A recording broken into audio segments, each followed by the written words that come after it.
በእምነት ከማይመስሉን ሰዎች ጋር በትዳር አንድ መሆን አይቻልም። ሰው ትዳሩን መፍታት ያለበት ሲጸድቅ። አንዱ እኮ ዝሙት እኮ ማመንዘር ነው። አመነዘረ ብለን ስንመለከት ደግሞ ምንድነው ስንል ሃይማኖት እግዚአብሔርን መጠራጠር መናፈቅ ካስተምሮ ውጭ መሆን አመንዝረኝነት ነው። የግድ በስጋ ብቻ በዝሙት መውደቅ ብቻ ዘር ባይተካበት ትዳር አይቀርም። ራሱን እንደው በሚፈልገው መጠን ሊኖርበት ባይችል መረዳዳት ባይቻል ከዝሙት ጠንቅ ሊድን የሚችልበት ሁኔታ ውስጥ እንኳን ላይሆን ቢችል ያን ማድረግ የማይቻልባቸው ብዙ እክሎች ደግሞ ሊገጥሙ ይችላሉና እንደዚህ አይነት ነገሮች እንኳን ቢከሰቱ የትዳር ዓላማው ጽድቅ ስለሆነ ከትዳር መናወጽ ሊኖር አይገባም። እግዚአብሔር የሌለበት ጋብቻ እግዚአብሔር የሌለበት አንድነት ምስጢራተ ቤተክርስቲያን ያልተፈጸሙበት አንድነት ተብሎ ሊታይ አይችልም። በስርዓተ ቁርባን በስርዓተ ተክሊል ያልተፈጸመውን ጋብቻ ቤተክርስቲያን እግዚአብሔር አያውቀውም ብላ ነው የምታስተምረው። በመንፈስ ያልጎለበሰ በመንፈስ ጮርቃ የሆነ ትውልድ መተካት ተብሎ አይታመንበትም። ሰው ድንጋይ ማምለክ እኮ መብቱ ነው አይደል? የትኛውንም ነገር ሰው ማምለክ መብቱ ነው። ለዚያ ክብር ሰተን የሰውን እምነትም ሳንዘልፍ የራሳችንን እምነት ደግሞ በቃል ሳይሆን በተግባር እምነታችንን እያሳየን እግዚአብሔርን በእኛ ውስጥ እንዲገለጥ አድርገን ሰዎችን ማርከን ወደ ሃይማኖት ልናመጣ ይገባል። የትዳር አጋሩ የሚደንቅ እኮ ነው።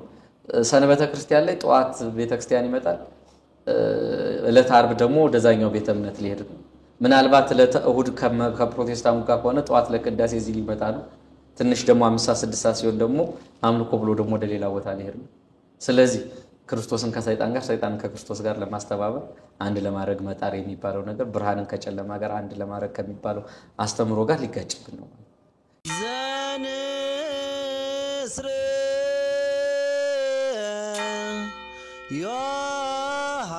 ዮሐንስ ዜናዊ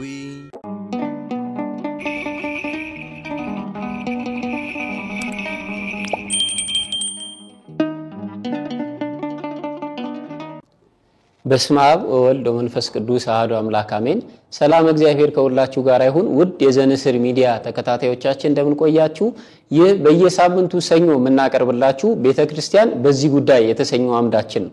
ለዛሬ ቤተክርስቲያን በዚህ ጉዳይ በተሰኘው አምዳችን ላይ ከሌላ ቤተ እምነት ሰዎች ጋር ስለሚፈጸም ጋብቻ በተመለከተ ቤተክርስቲያን ምን ትላለች የሚለውን ሐሳብ ለውይይት አንስተናል። ይህንንም ሐሳብ አብረው የሆነው ደግሞ ለመወያየት መምህራችን መምህር ቀሲስ ማስተዋልን በኢትዮጵያ ኦርቶዶክስ ተዋሕዶ ቤተክርስቲያን ሰባኪ ወንጌል የሆኑትን መምህር ጋብዘንላችኋል። ቀሲስ እንግዲህ እንኳን ጥሪያችንን አክብረው በሰላም መጡ። እንኳን ደህና ቆያችሁኝ። እኔም ጥሪ ስላደረጋችሁልኝ አመሰግናለሁ።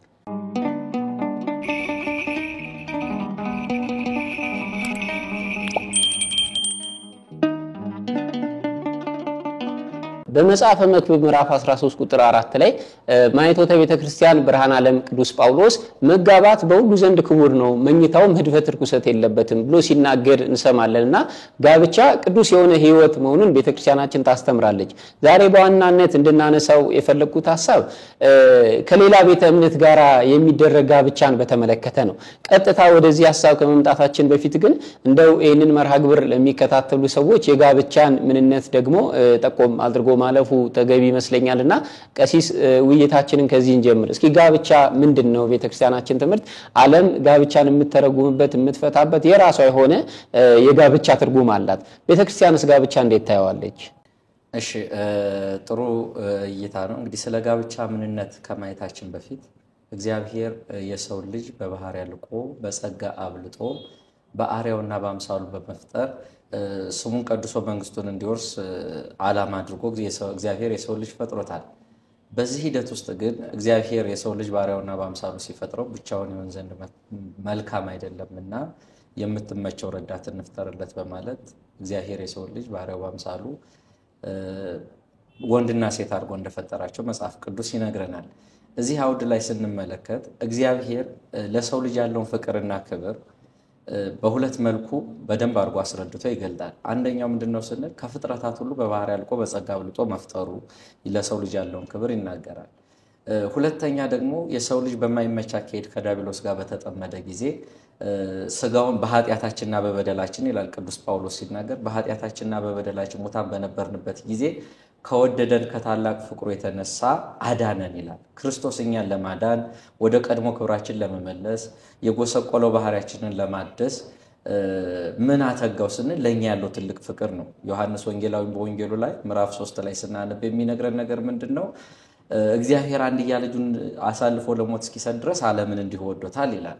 ስለዚህ እግዚአብሔር ለሰው ልጅ ያለውን ፍቅርና ክብር በእነዚህ ሁለት ታላላቅ መሰረታዊ ሐሳብ ከገለጠ የሰው ልጅ ደግሞ ለእግዚአብሔር ያለውን ፍቅር የሚገልጥበት ከእግዚአብሔር ጋር ያለውን ለእግዚአብሔር ያለውን ክብርና ፍቅር የሚገልጥበት ሂደት አለ። ከነዚህ ሂደቶች መካከል አንደኛው ሃይማኖትን ጠብቆ በእምነት ጸንቶ መኖር ነው።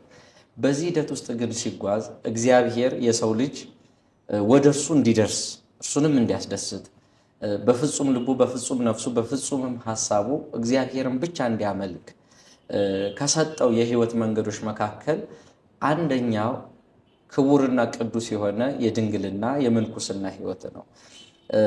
ቢቻለን ንጽ ጠብቀን በፍጹም ልባችን በፍጹም ነፍሳችን በፍጹም ሐሳባችን እግዚአብሔርን የምንወድበት እሱን ብቻ የምናመልክበት እግዚአብሔርን ለሚወዳቸው ለመረጣቸው ወደ አዘጋጃት ርስት መንግስተ ሰማያት ለመግባት የሚጓዝበት የህይወት መስመር ነው። አንደኛው ይህ የምንኩስና ወይም የብህትውና ህይወት የምንለው እንደነ ኤልያስ ያለ ቅዱስ ጳውሎስን በመልእክቱ እንደሚነግረን ቢቻላችሁ ይላል በአንደኛ ቆሮንቶስ መልእክት ምዕራፍ 7 ላይ ቢቻላችሁ እንደኔ በድንግልና በንጽህና ጸንታችሁ ኑሩ፣ ባይቻላችሁ ግን ብሎ ደግሞ ሁለተኛውን እግዚአብሔር ለሰው ልጆች የሰጠውን ህይወት መስክ ያመጣል።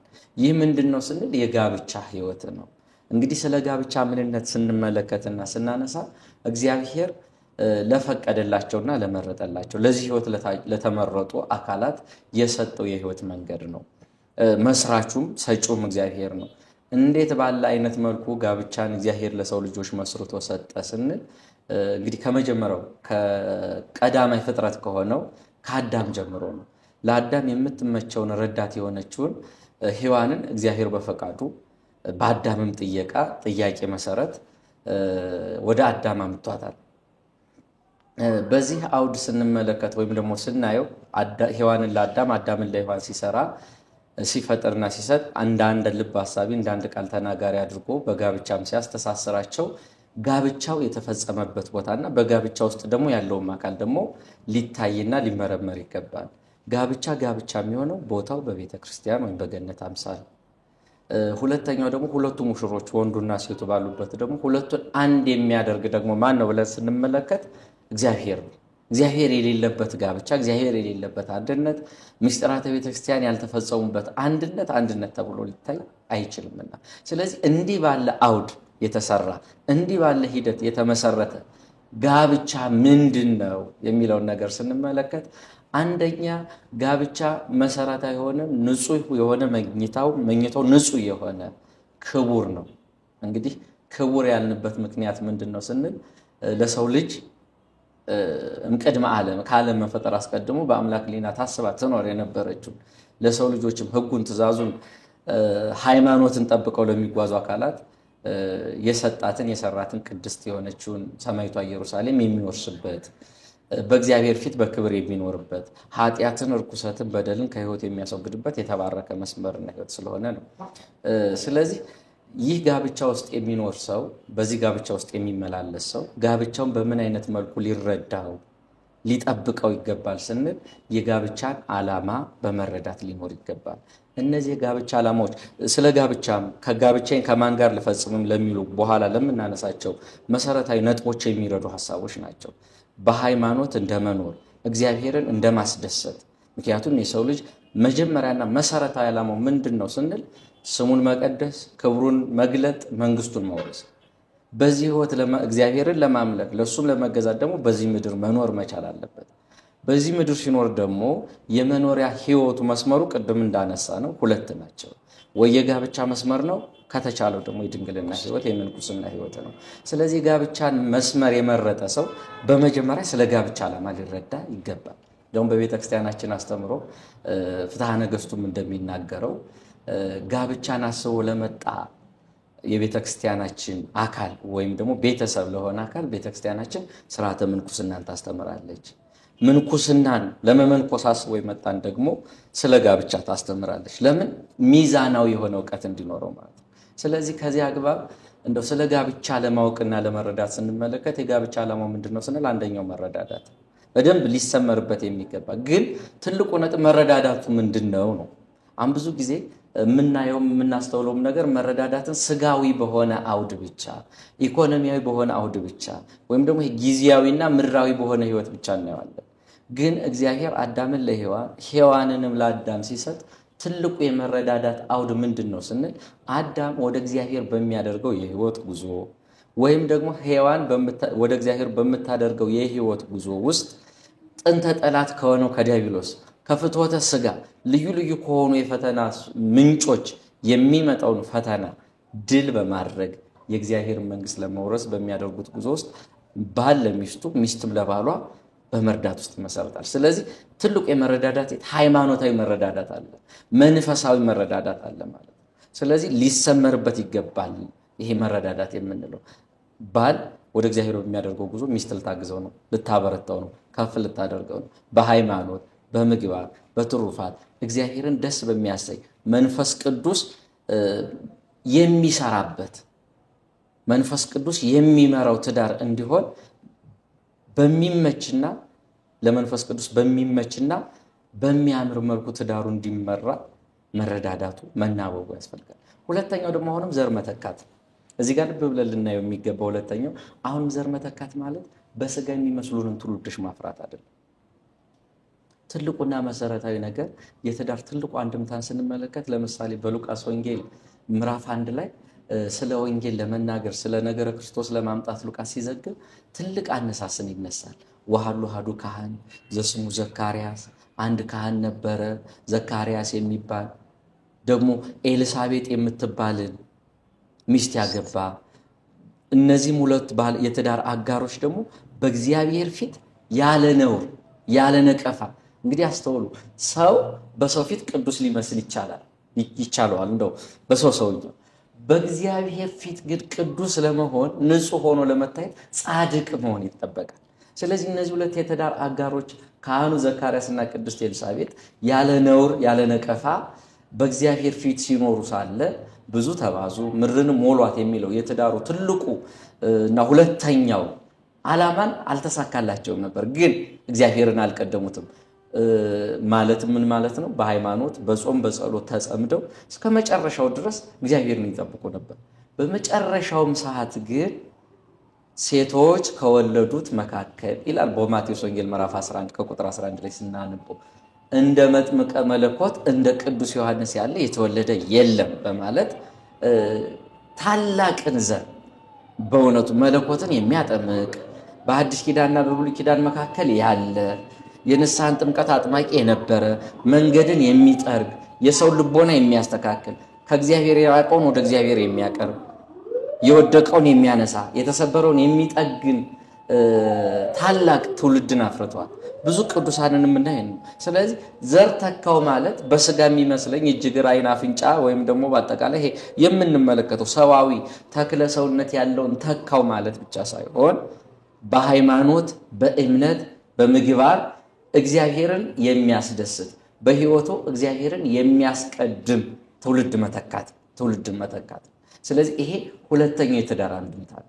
ከዛ ውጭ ግን ለአባቱ ለእናቱ የማይገዛ የማይታዘዝ እግዚአብሔርን በመውደድ በማፍቀር የማያድግ በመንፈስ ያልጎለመሰ በመንፈስ ጮርቃ የሆነ ትውልድን መተካት ተብሎ አይታመንበትም።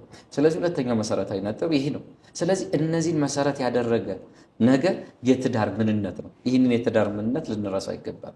ከዝሙት መጠበቅ የምንለው አንዱ እኮ ዝሙት እኮ ማመንዘር ነው። አመነዘረ ብለን ስንመለከት ደግሞ ምንድነው ስንል ሃይማኖት እግዚአብሔርን መጠራጠር መናፈቅ ካስተምሮ ውጭ መሆን አመንዝረኝነት ነው። የግድ በስጋ ብቻ በዝሙት መውደቅ ብቻ አይደለምና ትልቁ ትዳርም አንዱ የሚጠብቀው ነገር አመንዝረኝነትን ያርቃል፣ ከዝሙት ይከለክላል።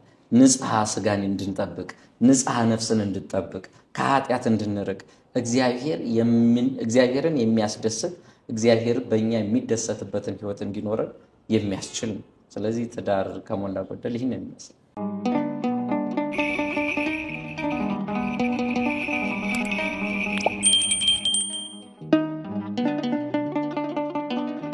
መልካም ቀሲስ በደንብ ነው እንግዲህ ትዳር የተብራራው ሶስቱን የትዳር ዓላማዎች በደንብ አድርገው አንስተውታል ቅዱስ ዮሐንስ አፈወርቅ ደግሞ እነዚህ ሶስት የትዳር ዓላማዎችን ሲጠቀልላቸው በአንድ ምን ብሎ ነው የሚያስቀምጣቸው እንግዲህ እነዚህ ሶስት ዓላማዎች በነገራችን ላይ በትዳር ውስጥ ላይገኙ ይችላል ለነዚህ ለሶስት ዓላማዎች ተብሎ ሰው አግብቶ ለምሳሌ ለመረዳዳት ብሎ ትረዳኛለች ያላት ሚስት መልክ ቀይራ ማስረዳ ልትሆንበት ይችላልች ዘር ለመተካት ብሎ ፈቃደ እግዚአብሔር ካልሆነ ይሄም ላይሳካ ይችል ይሆናል ከዝሙት ጠንቅ ተጠበቃለሁ ብሎ ደግሞ ሌሎችም ጉዳዮች የሚነሱበት ሁኔታ ይኖራል ሊቁ ይሄን ሲጠቀልል ታዲያ ምን ብሎ ያስረዋል ትዳር ዓላማው ጽድቅ ነው ይላል ስለዚህ ሰው ለመጽደቅ ከሆነ ዘር ባይተካበት ትዳር አይቀርም ራሱን እንደው በሚፈልገው መጠን ሊኖርበት ባይችል መረዳዳት ባይቻል ከዝሙት ጠንቅ ሊድን የሚችልበት ሁኔታ ውስጥ እንኳን ላይሆን ቢችል ያን ማድረግ የማይቻልባቸው ብዙ እክሎች ደግሞ ሊገጥሙ ይችላሉና እንደዚህ አይነት ነገሮች እንኳን ቢከሰቱ የትዳር ዓላማው ጽድቅ ስለሆነ ከትዳር መናወጽ ሊኖር አይገባም ማለት ነው እንግዲህ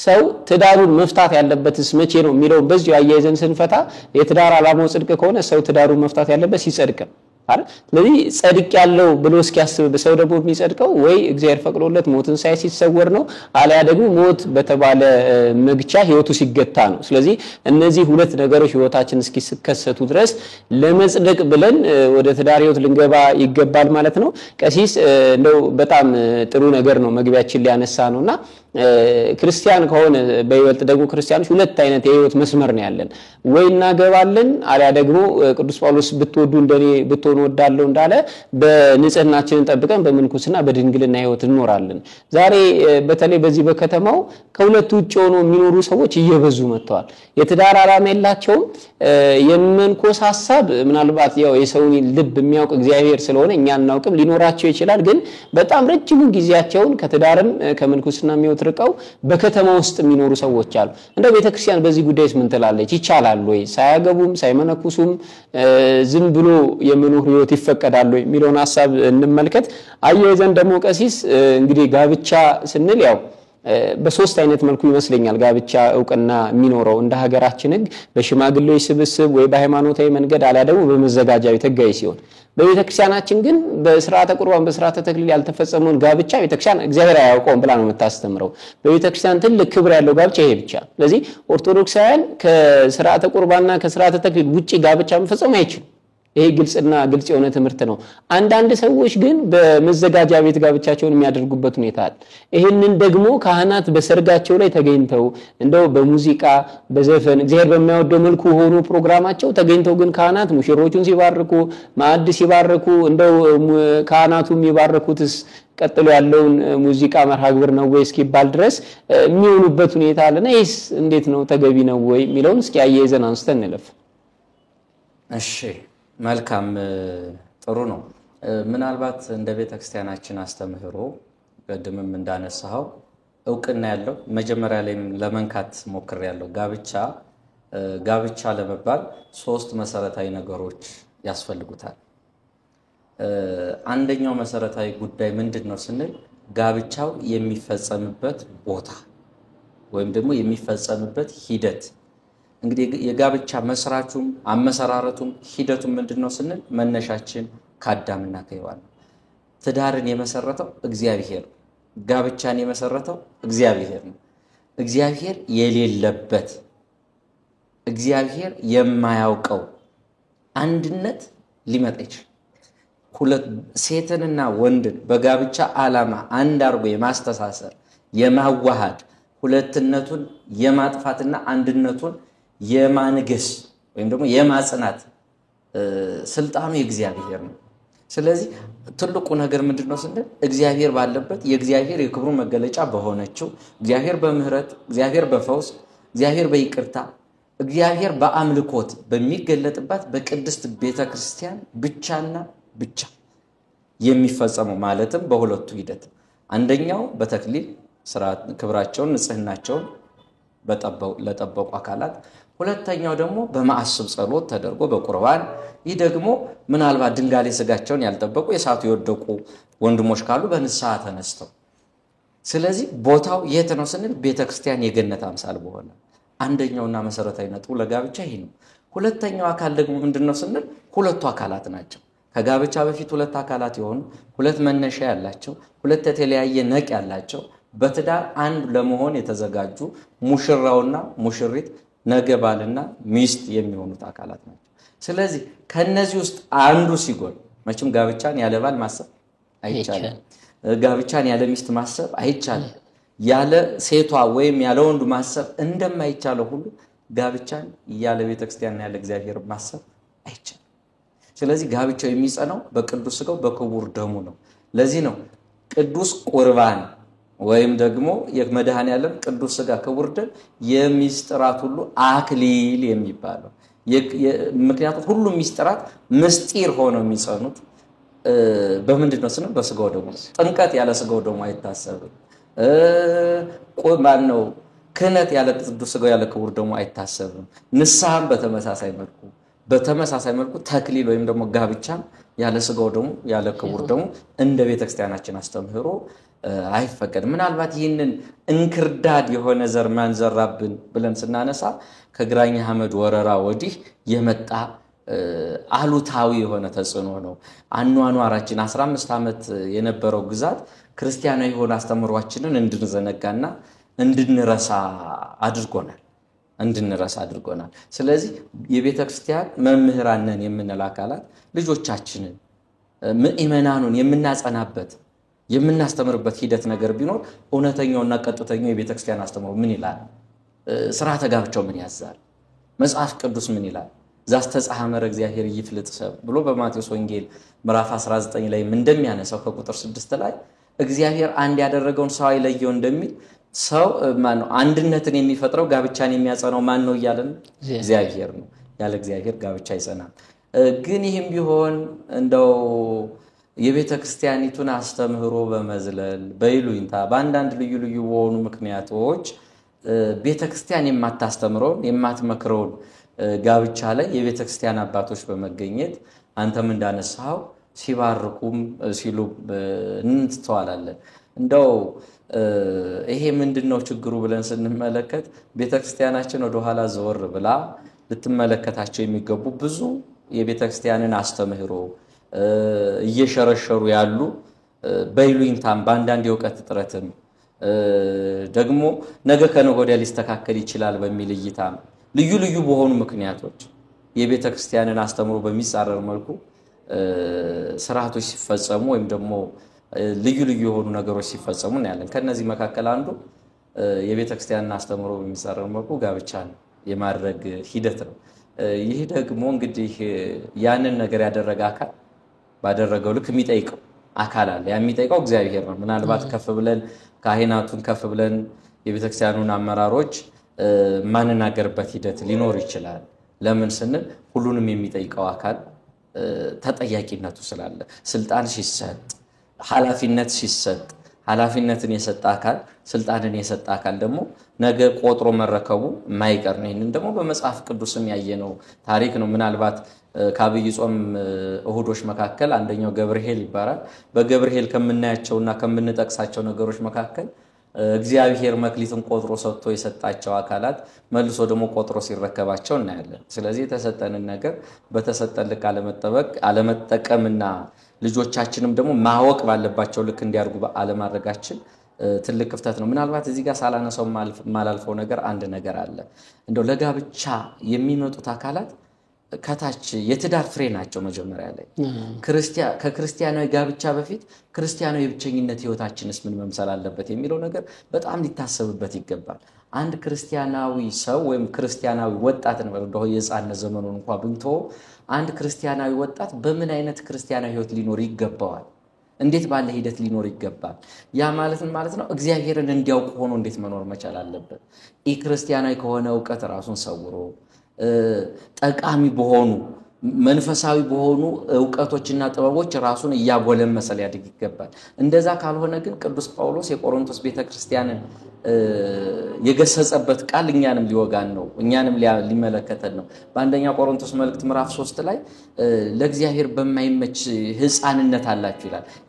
የበሰለውን ምግብ ወይም ደግሞ ጽኑ የሆነውን ምግብ ትበሉ ዘንድ መግባችሁ ዘንድ ብቁ አልሆናችሁም። ስለዚህም የእግዚአብሔርን የቃሉን ወተት እግታችሁ ዘንድ ወደድኩ። ለምን?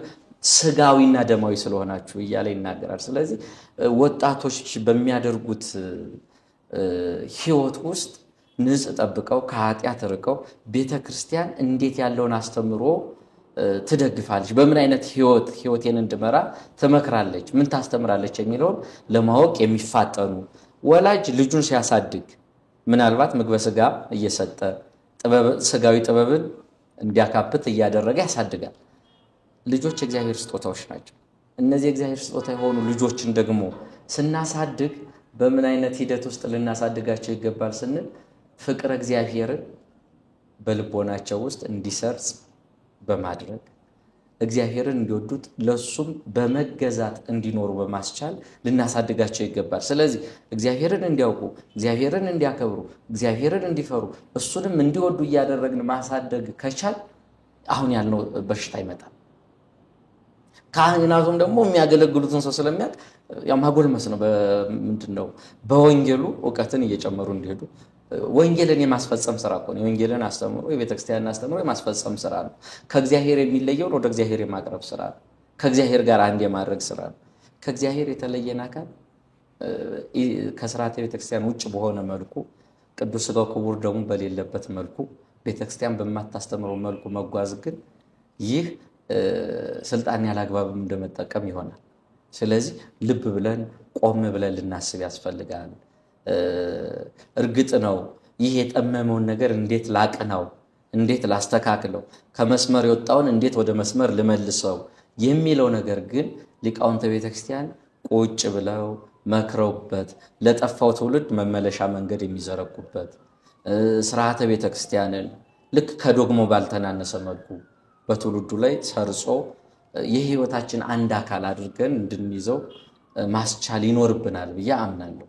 ግን በጣም በጣም በጣም እጅግ በጣም እየተሸረሸረ ነው። በሚደንቅ ሁኔታ እግዚአብሔር ከኛ ጋር እኛም ከእግዚአብሔር ጋር ሆነን የምንኖርበት አንዱና ትልቁ ሚስጥረ ቁርባን ነው። ግን ወጣቱ ዛጋ የለም። ለምንድን ነው ብለን ስንመለከት ያንን ህይወት የሆነውን ህይወት የሚያድለውን ቅዱስ ሥጋና ክቡር ደም ገዳይ አድርጎ እስከማሰብ ደረጃ ድረስ እንደው እቺ ትህትና የምትመስል ግን ኑፋቂ የሆነችን ቃል በትህትና መልኩ ማዛመት እንደው ለሥጋው ደሙ አልበቃል። በከመ ምሕረትከ ወአኮ በከመ አበሳነ ይላል ዘእንበለ ድንግል ማርያም። ሁሉም በቸርነቱ በምህረቱ ወደ ቅዱስ ሥጋው ወደ ክቡር ደሙ ይቀርባል እንጂ ተገብቶት በቅቶ ወደዛ የሚቀርብ አካል የለም። ግን ቸርነቱ ረድቶን ወደዛ እንቀርባለንና የእግዚአብሔር ጣዕሙን ፍቅሩን እየተረዳን እንድንኖር ማሰብ መቻል አለብን እንጂ እንደው እግዚአብሔር የሌለበትን ጋብቻ ራሳችንን ልናታልሉ አይገባም። የክርስቲያናዊ በሆነ አስተምህሮ ልንመራ አይገባም። የትዳሩ ዓላማ ምንድነው ብለን ስንመለከት ትዳር የተሰጠው ወደ እግዚአብሔር ለምናደርገው ጉዞ ነው። ስለዚህ ወደ እግዚአብሔር ለምናደርገው ጉዞ ከእግዚአብሔር በመለየት እንዴት እንጀምራለን? ወደ እግዚአብሔር ጉዞ የሚጀመረው መጀመሪያ በብቸኝነት ህይወታችን ከእግዚአብሔር ጋር እየኖርን ነው። በእንዴት አይነት መልኩ ስንል በኃጢአት ብንወድቅ በንስሐ እየተነሳን፣ ብንሰበር እየተጠገን፣ በሥጋው ደሙ እየታተም ከእግዚአብሔር ጋር መኖርን መለማመድ መቻል አለብን። ግን ከእግዚአብሔር ጋር ሥጋውን እየበሉ ደሙን እየጠጡ በአጠቃላይ በሚስጥራተ ቤተክርስቲያን ጸንቶ መኖርን በብቸኝነት ህይወቱ ያለመደ ወጣት በጋብቻ ዘመኑ እንደ እንግዳ ደራሽ እንደ ውሃ ፈሳሽ ሚስጥራተ ቤተክርስቲያንን ልፈጽምና ልጀምር ቢል የተጋድሎ ህይወት ከባድ ይሆንበታል። ለምን? ሥጋውን እየበላ ደሙን እየጠጣ በንስሐ ህይወት እየተመላለሰ ከእግዚአብሔር ጋር መኖርን አልተለማመደው። ዲያብሎስን ማሸነፍን አልተለማመደው። ተጋድሎን አላጸናው። በብቸኝነት ህይወት ራሱን በብቸኝነት ህይወቱ የራሱን ህይወት ለእግዚአብሔር ማስገዛት ያልቻለ ወጣት በትዳር ህይወት ውስጥ ሴቷ የወንዱን ህይወት ጨምራ፣ ወንዱም ደግሞ የሴቷን ህይወት ጨምሮ ለሷ ተገብቶ ለሱ ተገብታ ዲያብሎስ እንድለማረግ በሚያደርጉት ጉዞ ልምድ የለም። ያኔ መንገራገጭ ይመጣል። ያኔ አለመስማማት ይመጣል። ይሄኛው ውድቀት ያመጣል። እንደው ከቤተክርስቲያን አስተምሮም ውጭ በሆነ መልኩም ደግሞ የሚደረጉ ነገሮች ከእግዚአብሔር እየተለዩ ወደ እግዚአብሔር መምጣት አይቻልም። እግዚአብሔር ባልባረከው ትዳር ውስጥ እግዚአብሔር የባረከውን ትውልድ መጠበቅ ያሳፍራል። ክርስቲያናዊ ባልሆነ መንገድ ቤተክርስቲያኒቱ በማታስተምረው መንገድ ጋብቻ ተመስርቶ በዚህ በተመሰረተ ጋብቻ ውስጥ እግዚአብሔርን የሚያውቁ ፈሪሃ እግዚአብሔር ያላቸው እግዚአብሔርን የሚወዱ ፍቅረ እግዚአብሔር ያላቸው ትውልዶችን መጠበቅ ስንዴ ዘርቶ በቆሎ እንደመጠበቅ ይሆናል። ስለዚህ ትውልዱ የተባረከ እንዲሆን እግዚአብሔርን የሚወድ እግዚአብሔርን የሚያፈቅር ለእግዚአብሔር የሚገዛ እግዚአብሔርም በትውልዱ ተጠቅሞ ሀገርን ቤተክርስቲያንን የሚያስተዳድርባት በፍቅር በቸርነት በምህረት የሚገለጥባትን ቤተክርስቲያን ነገ ለመመስረት ዛሬ የቤተክርስቲያናችን መሰረት የሆነውን ቅዱስ ጋብቻ ምክንያቱም መነኮሳት ቢፈሩ ከዚህ ነው፣ ሰማዕታት ቢፈሩ ከዚህ ነው። ሁሉም የቅድስናን መስመር ተከትሎ የሚመጣ ትውልድ የሚመጣው ከተቀደሰ ጋብቻ ነው። ግን ጋብቻችንን መቀደስ ካቃተን በእግዚአብሔር እንዲመራ ፍቃድን ካልሰጠን ወደ ስጋው ደግሞ እንዲመጣ በስጋው ደግሞ እንዲከብር ማድረግ ካልተቻለ የተቀደሰን ትውልድ ማግኘት ደስታ፣ ፍቅር፣ አንድነት ይሄ የጋብቻ ዓላማ ያልናቸው ነገሮች የሚገለጡበት አይሆንም። መረዳዳቱም ዓላማውን ይስታል፣ ዘር መተካቱም ዓላማውን ይስታል፣ ከዝሙት መጠበቁም ዓላማውን ይስታል። ለምንድነው እንዳንዘሙት ግን የሰጠ እግዚአብሔር ነው። ግን ከእግዚአብሔር ውጭ ተጋድሎን ደግሞ ከእግዚአብሔር ውጭ ማድረግ አንችልም። ቅዱስ ጳውሎስ ምን ይለናል? ውጊያችሁና ሰልፋችሁ ከስጋና ከደም ጋር አይደለም ከሰማይ መናፍስት ጋር ነውና የእግዚአብሔር የጦር ዕቃ ታጠቁ ይላል። ከእግዚአብሔር የጦር ዕቃዎች መካከል አንዱ ምስጢራተ ቤተክርስቲያን ውስጥ የምናገኘው ቅዱስ ሥጋ ክቡር ደም። ይሄ የተለየው ትዳር በምን አይነት መልኩ ፍትወተ ሥጋ ድል ሊያደርግ ይችላል? በምን አይነት መልኩ መተማመንን ሊይዝ ይችላል? በምን አይነት መልኩ እግዚአብሔርን የሚፈራ ለሱ የሚገዛ ትውልድ ሊተካ ይችላል? እግዚአብሔር የሌለበት ዘር እግዚአብሔር ያለበትን ፍሬ ሊያስገኝ አይቻለውም። ስለዚህ ነገ ለምንተካቸው ብሩካን ለሚሆኑ ትውልዶችን ከማሰብ አንፃር ራሳችንም ህይወታችን ጉዟችን ወደ መንግስተ ሰማያት ስለሆነ ጉዟችን ወደ እግዚአብሔር ስለሆነ ወደ እግዚአብሔር በመናደርገው ጉዞ በብላቴናነት ዘመናችን በጉብዝናችንም ወራት እስከ ፍጻሜ እስከ ህልቀተ ዘመናችን ድረስ እግዚአብሔርን በማምለክ ለሱም ደግሞ በመገዛት ብቻ ልንኖር እንዲገባ ቤተክርስቲያናችን ታስተምራለች።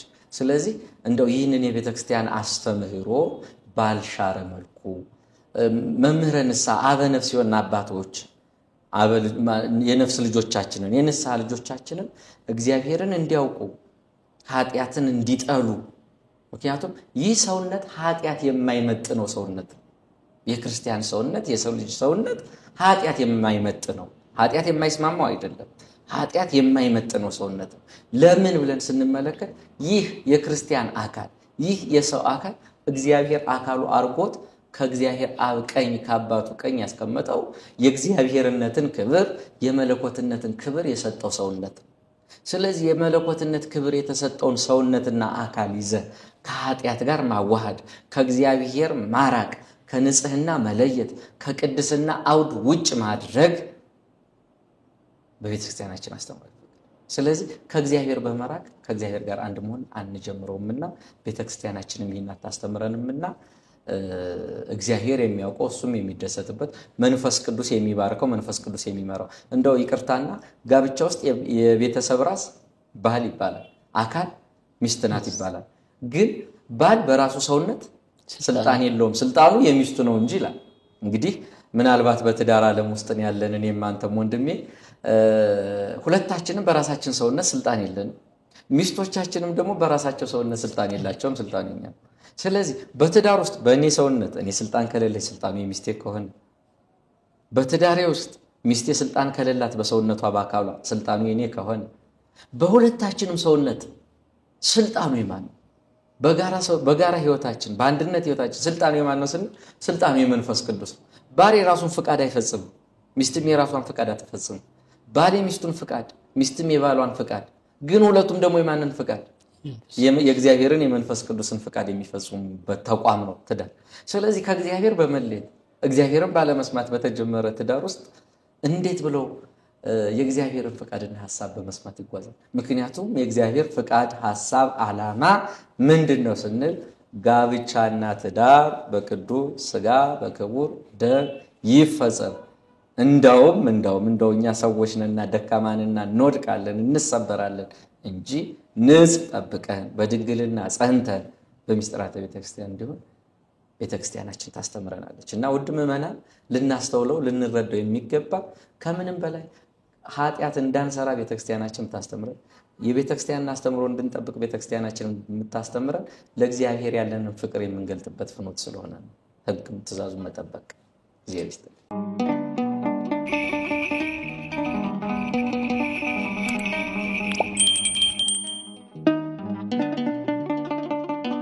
መልካም እንግዲህ ቀሲስ አሁን ያለንበት ጊዜ ታላቁን ጾም የምንጾምበት ጊዜ ነውና ይሄን መራግሩ የሚከታተሉ ሰዎች ምን ነው በጾም ስለ ሰርግ እንዳይሉን ደግሞ አጽንኦት ለመስጠት ያክል ነው። በዚህ ሐሳብ ላይ ከአንዳንድ አባቶች ጋር በዚህ ጉዳይ ውይይት እናደርጋለንና አብዛኞቹ አባቶች ምዕመናንን ላለማጣት የንስሐ ልጆቻቸውን ላለማጣት ሲሉ ነው ዓለማዊ ጋብቻ ላይ ይሄዱ ሲባርኩ የሚስተዋሉት። ምክንያቱም ለሰው ትልቁ የደስታው ቀን የሚባለው ሰርጉ ነው። ሰርጌ ላይ ያልመጡልኝ ብሎ በጣም ብዙ ሰው ከአባቱ ይርቃል። አንድ አባት አንድ ልጅን አጣ ማለት ደግሞ በእግዚአብሔር ዘንድ የሚያስጠይቀው ነው። እንደዚህ እንዳይሆን እንደው ተገቢ እንዳልሆነ እያወቀን እየጨነቀን ነው ይሄርን ምንባርከው ብንቀር ጭራሹን ያንን ሰው ልናጣው ነው። ዲያብሎስ ደግሞ አፍ ከፍቶ ይጠብቀዋልና እንደዚህ ያለ ነገር እንዳይከሰት ነው ያሉ ብዙ አባቶች ሐሳብ ይሰጡናልና ይሄንን መርሃ ግብር የምትከታተሉ ወጣቶች በሙሉ ምናልባት አሁን ይሄን ጾም ከጨረስን በኋላ ዘመነ መራዊ ነው አይደል? ያው ዘመነ መራዊ ጥር ቢሆንም ሚያዝያም ደግሞ አሁን ዘመነ መራዊ እየሆነ ነውና በሚያዝያ በግንቦት ለመጋባት እቅድ ሐሳብ ያላችሁ በሌሎችም ጊዜያት ጋብቻ ለመፈጸም የምታስቡ ሰዎች እንደው አባቶቻችንንም ይሄን ያህል ባታስጨንቋቸው ጋብቻችሁን በሥርዓተ ቤተክርስቲያን በቅዱስ ቁርባን ወይም በሥርዓተ ተክሊል ብቻ እንድትፈጽሙ እንደው አይ ዳንኪራው ይሻላል ምን ይሻላል ከእግዚአብሔር ዳንኪራው ይበልጥብኛል ከምስጋናው ያኛው ጫጫታ ሁካታው ይሻላል ብላችሁ የምታስቡ ከሆነ ደግሞ እንደው አደራችሁን ንስሐ አባቶቻችሁ ተገኝተው እንዲባርኩ ግድ እያላችሁ ባታስጨንቋቸው ጥሩ ነው። በፈቃድ እየሄዳችሁ ደግሞ ይሄን የምታደርጉ አባቶችም ከሥርዓተ ቤተክርስቲያን ውጪ ሆነውን እንድንጠብቅም ስለሚገባ ጭምር ነው ይሄን ያነሳነው። ወደ ቀጣዩ ሐሳብ ከመሄዳችን በፊት ቅድም አንድ ሐሳብም ደግሞ አያይዣንስ ችሎት ነበር። አንዳንድ ሰው የማግባትም ሐሳብ የለውም ለመንኮስም እንደው የልቡን ነገር ባናውቅም ግን አልመነኮሰም ሐሳብ ኖሮት ይሁን ባናውቅም ግን አልመነኮሰም በሁለቱ መሃል ሆኖ ግን በዓለም ላይ የሚኖር ሰዋል ወይ ራሱን አለየም ወይ ራሱን በትዳር አራሰረም ጊዜው ገና ሆኖ ጊዜ የሚጠብቀውን ሳይሆን እንደው እድሜውም ገፋ ብሎ ሄድ ብሎ ሊያደርግ የሚገባውን ነገርም ሳያደርግ ይቀርሰዋልና እንዴት ቤተክርስቲያን በዚህ ጉዳይ ምን ትላለች? ሳያገቡም ሳይመነኩሱ መሃል ላይ ሆኖ መኖር የሚቻልበት አግባብስ አለ ወይ የሚለውን እስኪ እንመልከት ደግሞ። እሺ መልካም ጥሩ ሐሳብ ነው። ምናልባት ተደጋጋሚ እንዳነሳ ነው ሁለት የህይወት መንገድ ተሰጥቶናል። ከሁለቱ የመንገድ ህይወቶች ውስጥ ከመግባት በፊት ቅድም በመጀመሪያው ጥያቄያችንም እንዳነሳሁት ይሄ ክርስቲያናዊ ብቸኝነት ህይወት ውስጥ እንደተመለከተ ነው ሰው ለአቅመ አዳምና ለአቅመ ሔዋን እስኪደርስ ድረስ ከተሰጡት ሁለት የህይወት መንገዶች መካከል አንዱን እስኪመርጥ ድረስ ያለው ያንን ብቻውን የሚኖርበት የብቸኝነት ህይወት በንጽሐ ሥጋ በንጽሐ ነፍስ ጸንቶ እንዲጓዝ እንዲኖር ቤተክርስቲያናችን ታስተምራለች። ምክንያቱም ክርስትና ጊዜያዊ ህይወት አይደለም ወይ በጊዜ የሚገደብ ህይወት አይደለም። ይህንንም በህፃንነት ዘመናችን እግዚአብሔርን በመፍራት እሱን በማምለክ እንድንኖር ህፃናትን ወደኔ ይመጡ ዘንድ አትከልክሏቸው አለ። ህፃናት ወደ እግዚአብሔር እንዴት ይመጣሉ ስንል በሚስጥራተ ቤተክርስቲያን በመኖር እንጂ በዚህ በስጋዊ እግር በኪደተ እግር ለማለት ፈልጎ ብቻ አይደለም። ስለዚህ በሚስጥራተ ቤተክርስቲያን ጸንቶ በመኖር ህፃንነታችን የተባረከ የተቀደሰ እናደርጋለን። ሁለተኛው ደግሞ የጉብዝና ወራት ነው። ይህንንም ደግሞ የጥበብ ሰው የምንለው የዳዊት ልጅ ጠቢቡ ሰሎሞን በመጽሐፈ መክብብ መጽሐፉ ምዕራፍ 12 ላይ በጉብዝና ወራት ፈጣሪህን አስብ ይላል። ፈጣሪያችንን የምናስበው እንዴት ነው ስንል አሁንም በቤተክርስቲያን ሚስጥር በመጽናት ህጉን ትእዛዙን በመጠበቅ እሱንም ብቻ ደግሞ በማምለክና የራቀውን በመናቀርብበት የጠመመውን በመናቀናበት የወደድነውን የፈቀድነውን በመናደርግበት የእድሜ ክልላችን ውስጥ የእግዚአብሔርን ሐሳብ በማስፈጸም ነው። ሶስተኛው ደግሞ ምንድነው ስንል የሽምግልናችን ዘመን የግባተ መሬታችን ዘመን ነው። በዚህም ጊዜ ደግሞ እግዚአብሔርን በማምለክ ለሱም በመገዛት ነው። በዚህም ደግሞ እነ ቅዱስ ጴጥሮስን እነ ቅዱስ ስምዖንን ማንሳት ይቻላል። እነ ቅዱስ ዮሴፍን ድንግል ማርያምንም ክርስቶስን በማገልገል ያሳለፉ ቅዱሳን ይሆኑ ክርስቶስን በማሳደግ ብዙ ዋጋ የከፈለውን ዮሴፍን ጭምር ማንሳት ይቻላል ማለት ነው። ስለዚህ አንድ ወጣት ህይወቱን እስኪወስን ድረስ ምናልባትም እንዳነሳው እድሜው እስኪገፋ ድረስ የሚጓዝበት ሂደት አለ። እንግዲህ ክርስቲያናዊ ብቸኝነት ህይወት እንዴት ይሆናል ስንል በፍጹም የድንግልና ህይወት የምንቆይበት ነው። እንግዲህ ድንግልና ሁለት አይነት አለ። ጊዜያዊ ድንግልናና የጽኑ የሆነ ደግሞ የድንግልና ህይወት። ጊዜያዊ ድንግልና ህይወት የምንለው መቼ ነው ምንድነው ስንል የሚያገባው አካል ወደ ትዳር የሚመጣው አካል በትዳር እስከሚወሰንበት ጊዜ ድረስ ድንጋሌ ሥጋ ድንጋሌ ሊናው ወይም ደግሞ ድንጋሌ ነፍሱን ጠብቆ የሚቆይበት ያ ማለት ከኃጢያት ርቆ የሚቆይበት ድንጋሌ ነፍስ። ምክንያቱም ንስሐ ኃጥእ ብንሆን እንኳን በንስሐ ድንጋሌ ነፍሳችን ይመለሳልና። ድንጋሌ ስጋ ደግሞ ወንድ ከሴት ሴትም ከወንድ ባለመድረስ እስከ መቼ? እስኪያገባ ድረስ። ይሄ ድንግልናው ደግሞ ፍጹም የሚሆነው መቼ ነው ስንል ያ በህይወት ሲወስን ማለታችን ምንድነው ስንል ወይ ሲመነኩስ ወይ ወደ ባህት እስኪገባ ድረስ ያለውን ጊዜ ነው። ግን አሁን ላይ አንተም እንዳነሳው ወይ በምንኩስና መንኩሶ የምንኩስናውን አስተምሮ ሳይከተል ወይ ደግሞ በትዳር ሳይወሰን የሚኖሩ ወንድሞች እህቶችን በተለያየ ሁኔታ እናውቃለን፣ እንመለከታለን።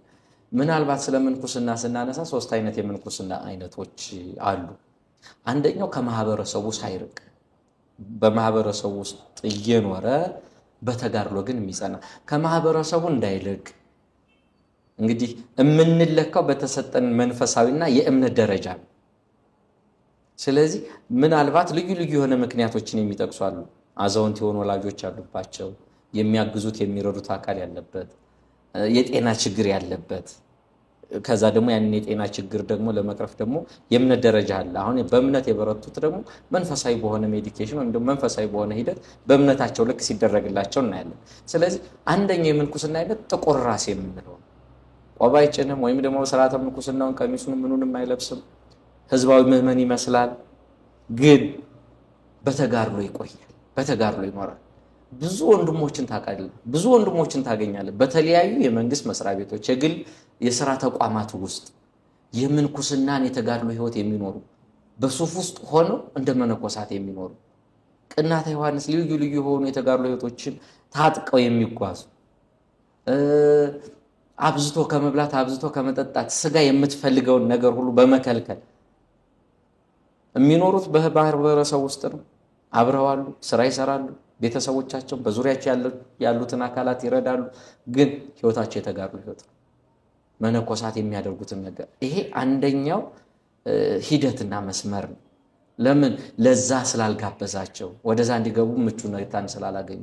ሁለተኛው ደግሞ ምንድነው ብለን ስንመለከት ደግሞ ወደ ገዳም ገብቶ ከማህበረ መነኮሳት ጋራ ተቀላቅለው ደግሞ የሚኖርበት ደግሞ የምንኩስና ህይወት ነው። ምናልባት እዚህ ጋር ልናሰምረው የሚገባ ቤተክርስቲያን የማታውቀው መነኩሴ የለም። ያ መነኩሴ ብሎ ለመቀበልም ከባድ። እንግዲህ መነኮሳት ለመባል የቆብ አባቱ ማን ነው? የት ስርዓተ ምንኩስናውን ፈጸመ? መቼ? በምን አይነት ሁኔታ የሚለው ነገር ሊታወቅ ይገባል። ከተማ ለከተማ በማውደልደል ቤተክርስቲያን በማታውቁ። ምክንያቱም ዛሬ መርካቶም ላይ በተለያዩ ሁኔታዎች የቤተክርስቲያኒቱ ንዋያተ ቅድሳት የሆኑትን ነገሮች የማይገባቸው አካላት ሲጠቀሙበት ታያለ። ያ እንግዲህ ምናልባት ቤተክርስቲያኒቱ ጊዜ ሲፈቅድ ባላት የሕግ ክፍል በኩል ሄዳ መብቷንም ክብሯንም የምታስጠብቅበት ነገር እንዳለ ተስፋ እናደርጋለን። እግዚአብሔር ጥሎ እንደማይጥላት ተስፋ በማድረግ ሂደት ውስጥ ማለት ነው።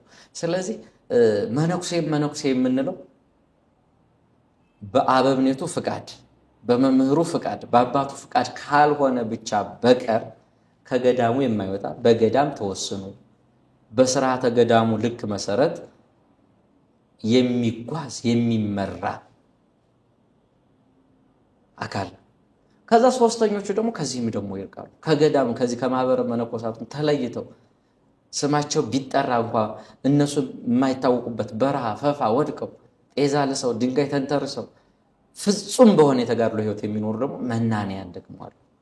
እንደነ ኤልያስ ያሉ፣ እንደነ አባ ጳውሊ ያሉ። በሐዲስ ኪዳን ደግሞ ስንመለከት እንደነ አባ ጳውሊ ያሉ አባቶች ደግሞ አሉ። እነዚህ ደግሞ ፍጹም በሆነ የብህቱና ህይወት የሚኖሩ ናቸውና እነዚህን አውድ እናያለን እንደው በድንግልናው ህይወት ውስጥ። ከዛ ውጭ በሆነ መልኩ ግን ላግባ ወይስ አላግባ እንደው እንዴት ይሻለኛል? እንደውም ከተዳሩም ውጭ ሆነው ከምንኩስናውም ውጭ ነው አንተ እንዳልከው ደግሞ እንደው ዝርው የሆነ ህይወት። ይሄ ምንድነው በእንግሊዘኛው ልጥቀሰው ይመስለኛል ፖሊጋመስ በሚባል ሂደት ውስጥ በዝሙት በቃ ከዛም ትዳርም የለው ምንም የለው ብቻ እንደዚህ ክርስቲያና የሆነ የአሕዛብን ህይወት የሚኖሩ ክርስቲያኖችን ደግሞ አሁን እያስተዋልን ያለንበት በጣም አስከፊ ዘመን አለ።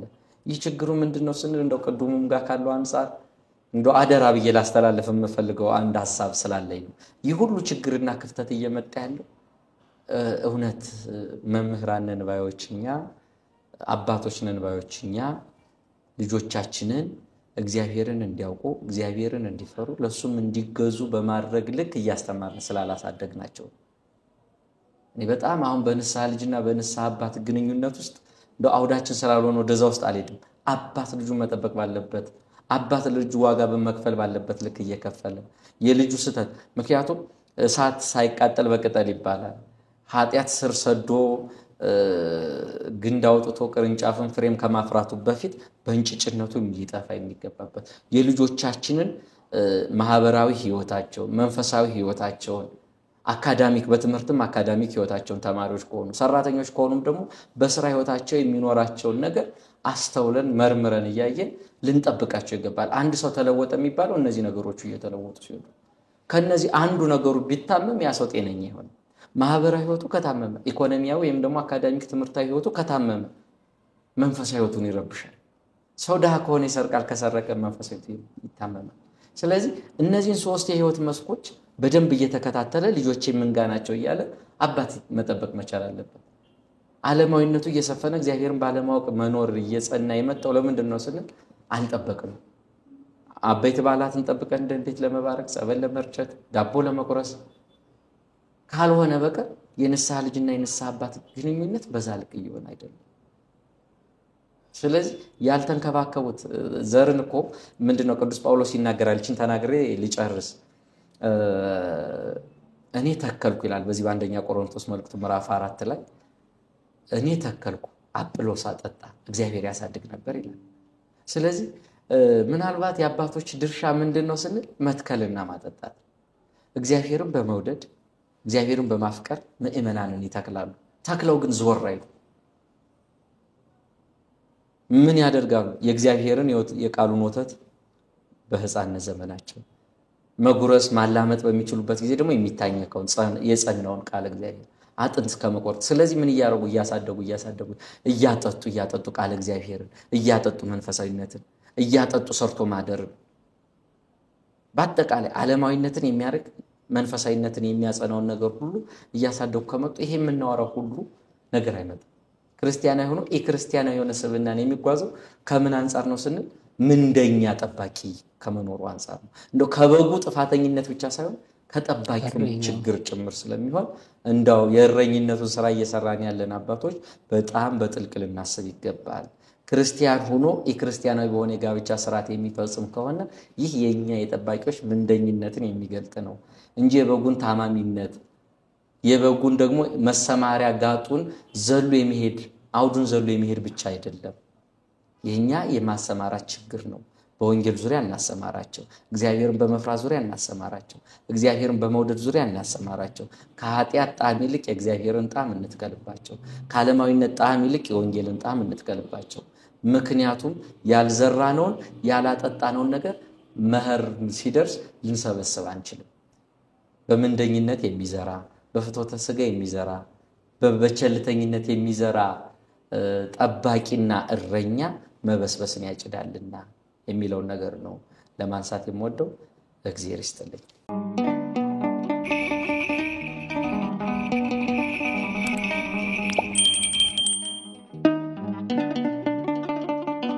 መልካም በእውነት በጣም ጥሩ ሊነሱ የሚገባቸው ሐሳቦች ናቸው በዚህ ዙሪያም የተነሱት እንግዲህ በመከታተል ላይ ያላችሁት ዘንስር ሚዲያ ነው ቤተክርስቲያን በዚህ ጉዳይ የተሰኘውን አምዳችንን ነው አሁን በመከታተል ላይ የምትገኙት ለዛሬ በዚህ አንስተን እየተያየንበት ያለነው ሐሳብ ደግሞ ከሌላ ቤተ እምነት ጋር ጋብቻን መፈጸም እንደ ቤተክርስቲያን አስተምሮ እንዴት ይታያል የሚለው ነው እንግዲህ ቀሪ ሐሳቦች ይኖሩናል ዘንስር ሚዲያን ላይክ ሼር ሰብስክራይብ በማድረግ አብራችሁ እስከ መራግሩ ፍጻሜ እንድትቆዩ በዚሁ መልእክቴን ማስተላለፍ ወዳለው ቀሲስ ወደ ጋብቻው ከመምጣታችን በፊት እስኪ እንደው ከሌላ ቤተ እምነት ሰዎች ጋር መኖር የሚገባው እንዴት ነው መጀመሪያ ያው የጋብቻው ሁኔታ ትንሽ እናቆየው መጨረሻ ላይ እናነሳዋለን ከዚህ አስቀድሞ ግን በጉርብትና ምንኖርባቸው አግባቦች አሉ አንድ ድርን አንድ በተለይ ደግሞ ኢትዮጵያውያን በጣም የተሰራሰረ ህይወት ነው ያለን በዚህ ጉዳይ እግዚአብሔርን ከማያውቁ እግዚአብሔርን ከማያመልኩ ሰዎች ጋር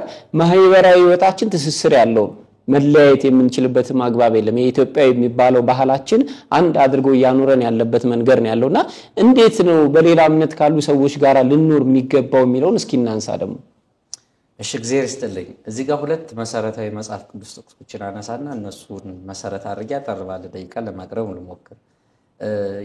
የመጀመሪያው ነገር ክርስቲያን አኗኗሩን ሲናገሩት ክርስቲያን ከሌሎች ሰዎች ጋር ባለው በፍቅር አይደለም በእምነት ከፍጥረት ሁሉ ከሰው ሁሉ ጋር ቢቻላችሁ በፍቅር ኑሩ ይላል። የክርስቲያና ህይወቱ እንዴት ነው ስንል ከሁሉም ጋር በፍቅር መኖር። እንግዲህ ፍቅር ደግሞ ማለት ምን ማለት ነው? እንዴት ነው በእምነት ለማይመስሉ አካላት በፍቅር ከነሱ ጋር የምንኖረው? እንዴት ነው መጓዝ የምንችለው ስንል ቦርደር አለ፣ መለኪያ አለ። የጋራ የሚያደርጉን ብዙ ነገሮች አሉ። ምንድናቸው እነዚህ ጋራ የሚያደርጉን? የሚለዩንስ ነገሮች ምንድናቸው የሚለውን ነገር በማወቅ መስጠት ያለብንን ነገር እንሰጣለን። የምንሰጠው ነገር ምንድነው? ፍቅር ነው። አባቶቻችን በህይወታቸው ቅዱሳን የሆኑ አባቶቻችን ቅዱሳን የሆኑ እናቶቻችን በህይወታቸው ያሳዩን ከሰው ጋራ ከጠላቶቻችሁ ጋር ሁሉ እንኳን ሳይቀር ይለናል አምላካችን ኢየሱስ ክርስቶስ። እንዴት ነው ክርስቶስ ከጠላቶቻችሁ ጋር እንኳን አይደለም ከወዳጆቻችሁ ጋር አይደለም ከሰው ጋራ ከጠላቶቻችሁ ጋር ሁሉ ሳይቀር በፍቅር ኑሩ ይለናል። ለምን ስንል ክርስቶስ ራሱ ከጠላቱ ጋር በፍቅር በመኖር ስላሳየን። እንዴት ስንል እንግዲህ መቼም የእግዚአብሔር ጠላቱ ማን ነው ስንል የእግዚአብሔር ጠላቱ ነው የተነሳበት በስነ ፍጥረት ታሪክ ውስጥ ሁለት አካላትን እናገኛለን። የመጀመሪያው ጠላቱ ዲያብሎስ ነው። ግን እግዚአብሔር ዲያብሎስን ማጥፋት እየቻለ አላጠፋው። ካለ መኖር ወደ መኖር አምጥቶ የፈጠረው ዲያብሎስ ከመኖር ደግሞ ወደ አለ መኖር ወስዶ ሊያጠፋው ይቻላል። ግን እየተቻለው አላደረገው። ለምን? ከጠላት ጋራ በፍቅር መኖር እንዳለብን እንደሚያስተምረን ደግሞ ያውቃልና። ሁለተኛው ደግሞ ህጉን በመሻር አድርግ ያለው ሳያደርግ በመቅረት እግዚአብሔርን ሐሰተኛ ዲያብሎስን እውነተኛ በማድረግ ህጉን የሻረው ሁለተኛ አካል ማን ነው ስንል በባህሪ አልቆ በጸጋ አብልጦ ባሪያው በአምሳሉ የሰራው የሰው ልጅ ነው። እንግዲህ የሰው ልጅ መፈንቅለ እግዚአብሔርን ያደረገ የእግዚአብሔርን ቦታ ለመውሰድ ብዙ የጣራ አካል ነው የዲያብሎስ ምክር ሰምቶ። ይህ ሆኖ ሳለ ግን ንስሐ በመግባቱ ንስሐን የሚወድ አምላካችን እግዚአብሔርነቱን በእግዚአብሔርነቱ የመጣውን የሰው ልጅ ለማዳን የመረጠው በስልጣኑ ወደ ቀድሞ ክብሩ ሊመልሰው አይደለም። ግን የዚህን የበደለኛውን ሰው አካል ይነሳ ዘንድ አካሉን አካሉ ያደርገው ዘንድ የክርስቶስ ፍቅር በጣም እንዲህ ነው ብለን ማትገልጠው ለዛ። ስለዚህ የጠላቱን አካል እግዚአብሔር እንዲሆን አደረገልን። ይህንም አዳም ሆነ ከመሃዱ ምንኔነ አዳም ከኛ እንዳንዱ ሆነ ብሎ እግዚአብሔር በትንቢት መልኩ እንደተናገረው አዳምስ እግዚአብሔር መሆን ባይቻለው እግዚአብሔር አዳምን ሆነና አዳምን እግዚአብሔር አደረገው ብሎ በሚስጥር እንደሚያስታርቁትና እንደሚያመጡት ሊቃውንተ ቤተክርስቲያን እግዚአብሔር ሰውን ሆነና ሰውን እግዚአብሔር አደረገው። ስለዚህ ጠላትን መውደድና ከሰው ጋራ በመኖር የራቀውን ማቅረብ። እንግዲህ ተመልከት በኃጢያታችን ቅድም እንደተናገርኩት በኃጢያታችን በበደላችን ሙታን ከነበርንበት ዘመን ከሙታንነታችን ያነሳን ከወደደን ከታላቅ ፍቅሩ የተነሳ ነው። ዛሬ እግዚአብሔር በክርስቲያኖች ላይ አድሮ አሕዛብን ላለመጥራቱ ዛሬ እግዚአብሔር በልጆቹ ላይ አድሮ ከሱ የተለዩትን ወደሱ ለመጥራት በእኛ ላይ አድሮ ነው የሚሰራ። ምን ብሏል? ብርሃናችሁ በሰው ሁሉ ይብራ ብሎ እንደተናገረው። ስለዚህ ክርስቲያን በእምነት ከማይመስሉት ሰዎች ጋር ከፊቱ እግዚአብሔርን እያስቀደመ እግዚአብሔርን እያመለከ እግዚአብሔርን በማያመልኩት ሰዎች ዘንድ ሃይማኖቱን ጠብቆ እንደ ዳንኤል በባቢሎን ብዙ ፈተና እግዚአብሔርን በማያውቁ ለጣዖት በሚሰግዱ ሰዎች መካከል እየኖረ ግን ማንን ያመልክ ነበር? እግዚአብሔርን ያመልክ ነበር። ግን ንጉሱን ምን አይለውም ነበር? አያሳዝነውም ነበር። ከንጉሱ ጋር ዳንኤል ለመጋጨት በሐሳብ ለመለያየት ያመጣው ለምን ምን ነጥብ ነው ብለን ስንመለከት በትንቢተ ዳንኤል ጋር እንደምናገኘው ያ ዳንኤልን ከንጉሱ የለየው ሐሳብ የሐሰተኞች ነቢያት የክፋት አዋጅ እንዲታወጅ ማድረጋቸው ነው። ማንንም ወደ አምላኩ ለጸሎት አይቀርም። አሁን በዚህ ጉዳይ እንደራደር ማንንም እግዚአብሔርን እንዳያመልክ ይሄ ሌላ ነጥብ ነው። ስለዚህ ይሄን በተባለ ጊዜ አይ እኔ ንጉስን ነገር አከብራለሁ ንጉስ ነው ብዬ ተቀብዬ በንጉስነቱ የሚገባው ነገር ሁሉ ሰጣለሁ። ግን ለእግዚአብሔር የምሰጠውን ክብርና ምስጋና እንዲሁም አምልኮ ንጉስን ለማስደሰት ብዬ ግን አልተለውም። ስለዚህ ለእግዚአብሔር በመገዛት ተቀጠለ። አኗኗሩ ግን የንጉስን ትእዛዝ በመሻር አይደል። ከፍ ብለን ስንመጣ በጣም የሚደንቀኝ በህይወቱ እግዚአብሔርን ያስቀደመ አንድ ስደተኛ እናገኛለን። በኦሪት ዘፍጥረት የያዕቆብ ልጅ ከራሔል የወለደው የመጀመሪያ ልጁ ዮሴፍ በህይወቱ በኑሮ ሁሉ እግዚአብሔርን በማስቀደም የሚታወቅ ሰው። በዚህም ወንድሞቹ ይቀኑበታል፣ በአባቱም በእግዚአብሔርም ስለተወደደ። ለእስማኤላውያን አሳልፈው ሸጡት። እስማኤላውያንም ጲጥፋራን ቤት አምጥተው ጣሉት። በጲጥፋራን ቤት እግዚአብሔርን ያስቀድም የነበረው ዮሴፍ እግዚአብሔርን እያመለከ በጲጥፋራን ቤት ይኖር ነበር። ጲጥፋራን ግን ማንን አያውቁም? እግዚአብሔርን አያውቁም። ከነቤተሰቡ ጲጥፋራን ከነቤተሰቡ እግዚአብሔርን አያውቁም። ግን እግዚአብሔርን የሚያመልክ እግዚአብሔርን የሚያስቀድመው ዮሴፍ በጲጥፋራን ቤት እግዚአብሔርን እያመለከ የጲጥፋራን ቤት በበረከት እንዲጎበኝ ያደረገ። እግዚአብሔርን ገንዘብ አድርጎ ይዞ የነበረው ዮሴፍ በጲጥፋራን ፊት ሞገስን እንዲያገኝ አደረገው። እንደው አውዱን እናጥበውና የጲጥፋራን ሚስት በመኞት ተመኘችው። እግዚአብሔር አትዘሙት የሚል ሕግ አልሰጠም። ግን ይህንን ነው ያንቺን ፍቃድ ጲጥፋራን በሁሉ ነገሩ ላይ ሹሞኛል፣ አንቺን ግን እንድነቃ አልነገረኝም። ስለዚህ ይህን ነውርና ኃጢአት በእግዚአብሔር ፊት አላደርገውም ብሎ የሚጠብቀውን ቅጣት ሞትም እኮ ሊሆን ይችላል፣ እስርም ሊሆን ይችላል፣ ግርፋትም ሊሆን ይችላል። ልዩ ልዩ የሆኑ ስጋዊ መከራዎች እንደሚጠብቁት እያወቀ ግን እግዚአብሔርን በማምለክ የነሱን ቤት እንዲባረክ በማድረግ እስር ቤት ወደቀ። እስር ቤት በመውደቅም ግን እስር ቤት ያለው በበረከት አሁንም ደግሞ። ስለዚህ እግዚአብሔር በማይታወቅበት በግብጽ ከተማ ባዕድ አምልኮ ጣዖት አምልኮ ባለበት የግብጽ ከተማ አማሌቃዊ በበዛበት የግብጽ ከተማ አሕዛብ በበዛበት የግብጽ ሀገር እግዚአብሔርን የሚያመልከውና ለእግዚአብሔርም የሚገዛው ዮሴፍ ገነነ። ስለዚህ እንደ ዮሴፍ ባለ አባቶቻችን እኛ እኮ የታደልን ሕዝቦች ነን፣ በአዲስ ኪዳን የመጣን ትውልዶች።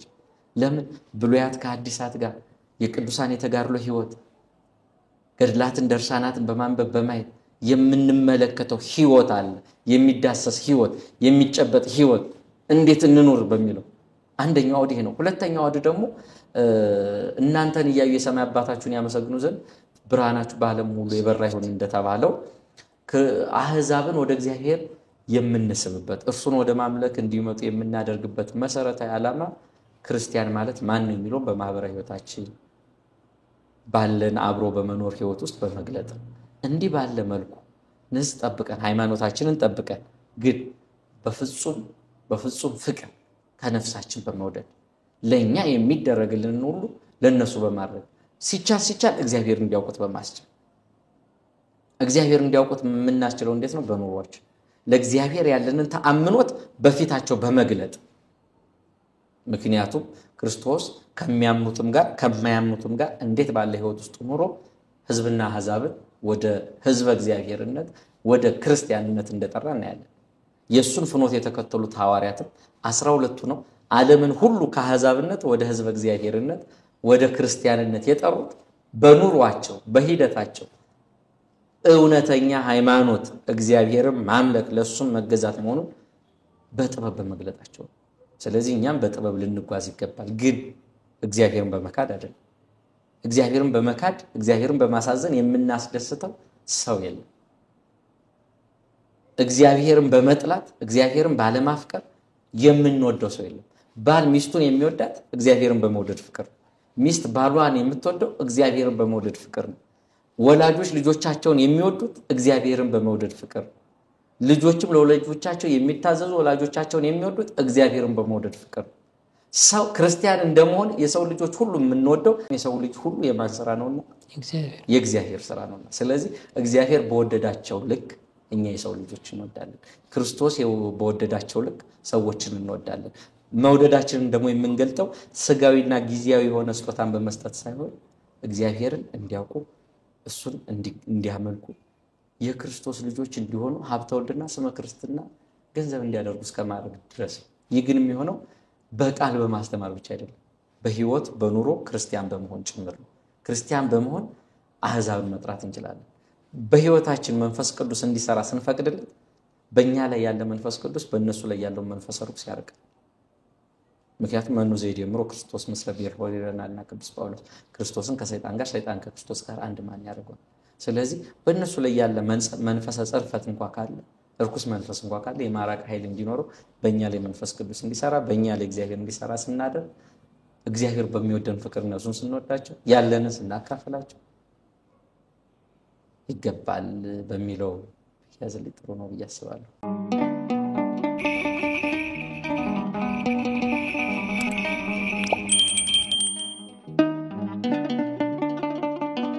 መልካም ቀሲስ እንግዲህ ግሩም የሆነ ማብራሪያ ነው።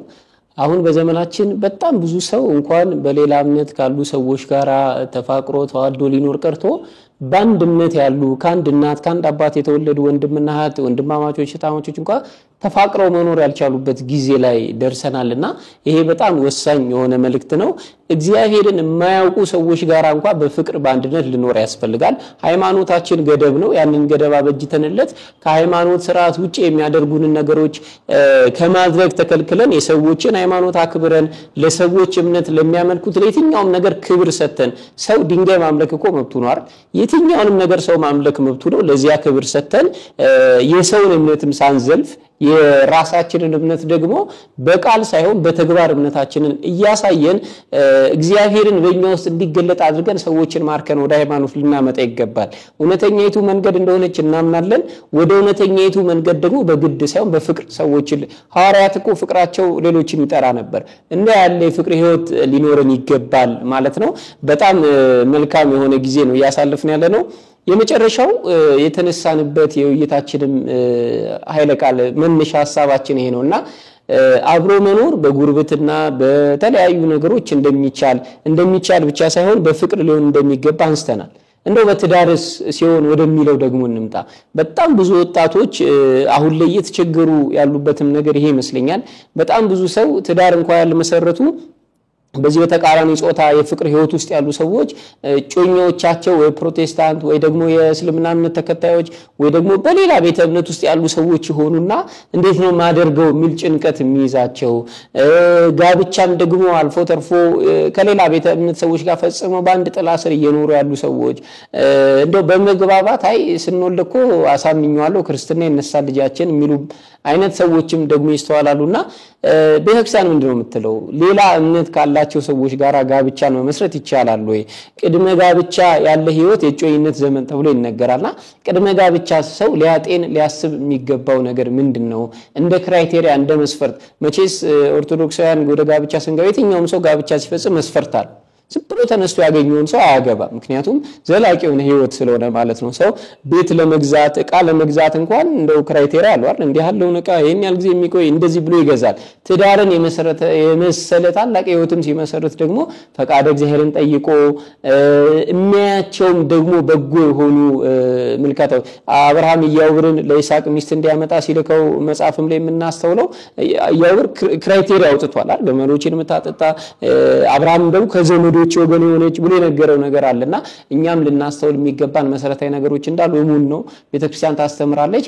እነዚያ ነገሮች ምንድናቸው የሚለው እስኪ የውይይታችን መጨረሻ ይሁንና ይሄን ሐሳብ እስኪ ቤተክርስቲያን እንዴት ትገልጠዋለች? መልካምና ጥሩ ጥያቄ። እውነትም ለመናገር በዘመናችን ላለን የቤተክርስቲያን አካላት ትልቅ ፈተና እየሆነ ያለበት ሂደት ምናልባት ትዳርን ስንመለከተው ትዳር ማለት ዮሐንስ አፈወርቅ እንደሚገልጠው ትንሿ ቤተክርስቲያን ናት ብሎ ይነግረናል። ይችን ትንሿ ቤተክርስቲያን ደግሞ ለትልቋ ቤተክርስቲያን ግብአት ለማድረግ ይረዳን ዘንድ ለትንሿ ቤተክርስቲያን መሰረቱ ቤዝመንቷ ምንድነው የሚለው ነገር መረዳት ያስፈልጋል። ስለዚህ ወደ ትዳር ከመግባታችን በፊት ልናስተውለውና ልንመለከተው የሚገባ ነገር ምንድነው ስንል አንደኛው ትልቁ ዋናው መሰረት የሃይማኖት ጉዳይ ነው። ትልቁ መሰረታዊ ጉዳይ ለምን ስንል ጋብቻ ላይ ወይም ትዳር ላይ ወይም አንድነት ላይ ሃይማኖት የሆነበት ምክንያት ምንድነው ስንል ምክንያቱም ትዳርና ጋብቻ የእግዚአብሔር ስጦታ ነው።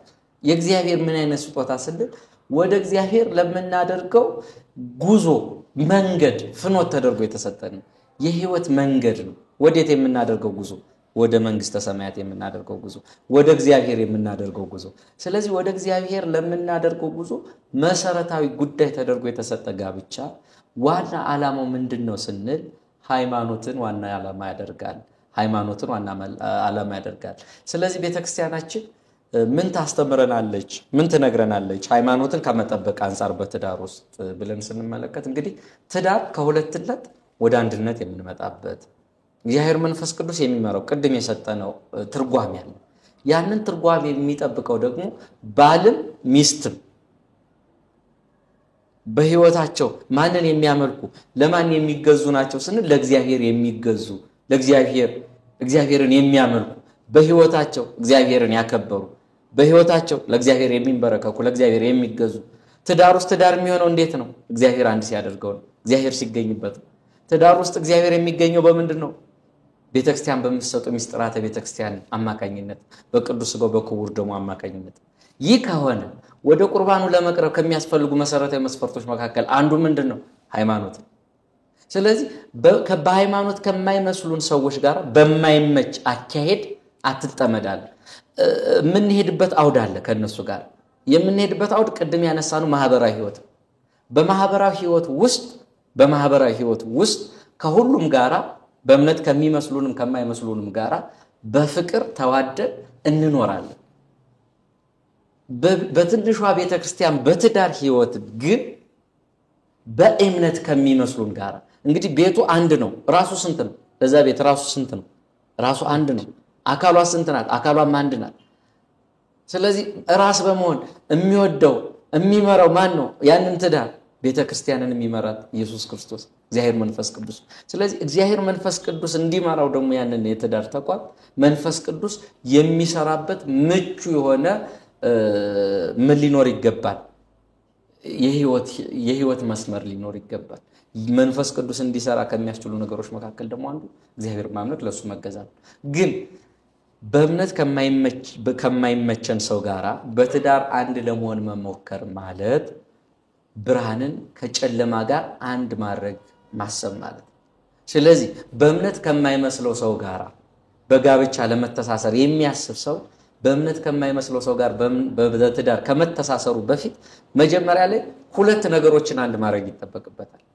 አንደኛ ብርሃንን ከጨለማ ጋር ሁለቱም ኤግዛክትሊ እንዲቆዩ ማድረግ መቻል አለበት።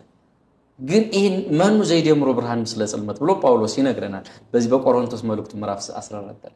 ስለዚህ ብርሃንን ከጨለማ ጋር ጨለማንም ከብርሃን ጋር ማን አንድ ያደርገዋል?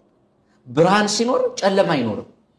ጨለማ ደግሞ ባለበት ብርሃን የለምና የብርሃንን አለመኖር ጨለማው ሌሊት ብሎ ጠራው። ብርሃንንም ፈጠረ። ብርሃንም ደግሞ ሲፈጠር ብርሃኑን ቀን ብሎ ጠራው። ስለዚህ ብርሃን ባለበት ጨለማ አይሰለጥንም፣ ጨለማ በሚሰለጥንበት ብርሃን አይሰለጥንምና ልክ እንደዚህ ሁሉ ብርሃንን ከጨለማ ጋር ጨለማን ከብርሃን ጋር አንድ ማድረግ እንደማይቻል ሁለት በእምነት የማይመሳሰሉ አካላትን በትዳር አንድ አድርጎ ማኖር በፍጹም አይቻልም። ሁለተኛው ነገር አሁንም በትዳር አንድ ለመሆን ሁለት በተለያዩ ቤተ እምነቶች ውስጥ የሚኖሩ አካላት በትዳር አንድ እንሆን ማለት ምን ማለት ነው ስንል ክርስቶስን ከቤልሆር ጋር አንድ ማድረግ። መኑ ዘይደምሮ ክርስቶስ ምስለ ቤልሆር ይላል። ክርስቶስን ከሰይጣን ጋር ማን አንድ ያደርገዋል ይላል ቅዱስ ጳውሎስ። እንግዲህ ተመልከቱ፣ ስጋውን በመብላት ደሙን በመጠጣት ከክርስቶስ ጋር የሚኖር አንድ አካል እግዚአብሔርን ከማያመልክ ለእርሱ ከማይገዛ አካል ጋር አንድ መሆን መቻል ማለት ማህደረ እግዚአብሔር ከማህደረ አጋንንት ጋር አንድ ለማድረግ መጣር ማለት እግዚአብሔርን ከዲያብሎስ ጋር አንድ ለማድረግ መጣር መቻል ማለት። ስለዚህ ይሄ በፍጹም አይሰራም። ምናልባት ጠቀስ አድርገህ አለፍከው እንደው እኮ በእምነት ባይመስለኝም የትዳር ውጤት የሆነው ልጅ ስንወልድ ልጁ ክርስትና ይነሳል። በጣም ክርስትና ማለት ከዛ ቀጥሎ ደግሞ ክርስቲያንነት ማለት ለምሳሌ እዚህ ጋር አንድ ነገር ላንሳ። በስጋ እኔም አንተ ከአባታችን አብራክ ከእናታችን ደም ተከፍለን ተወልደናል። ከተወለድንበት ቅጽበት ጀምሮ ግን ሶስት አይነት ማዕዶችን እየበላን አሁን ያለንበት ፊዚካል አፒራንስ ላይ ደርሰናል፣ ወይም ደግሞ ፊዚካል ፊትነስ ጋር ደርሰናል። አሁን ያለንን ተክለ ቁመና ለማግኘት ግን ተመጣጣኝ የሆኑ ኃይል ሰጪ ገንቢና በሽታ ተከላካይ ስጋዊ ማዕድ በልተናል። እናት አባቶቻችን እንደወለዱን ቢተውን ዛሬ ያለንበት ፊዚካል ፊትነስ ጋርና ዛሬ ባለንበት ስጋ ህይወት ጋር እንገኛለን? አንገኝም። እናታችን እንደወለደችን ጡቷን እያጠባች ምግበ ስጋ መብላት እስከምንጀምርበት ጊዜ ድረስ ባታደርሰን በህይወት አንቆይም። ስለዚህ ዛሬ ያለን ደረጃ ጋር በህይወት እንድንዘልቅ የተመገብነው ስጋዊ ማዕድ አለ። ሁለተኛ ደግሞ ልደት አለ። ከአብራከ መንፈስ ቅዱስ ከማህፀነ ዮርዳኖስ የተወለድነው ልደት።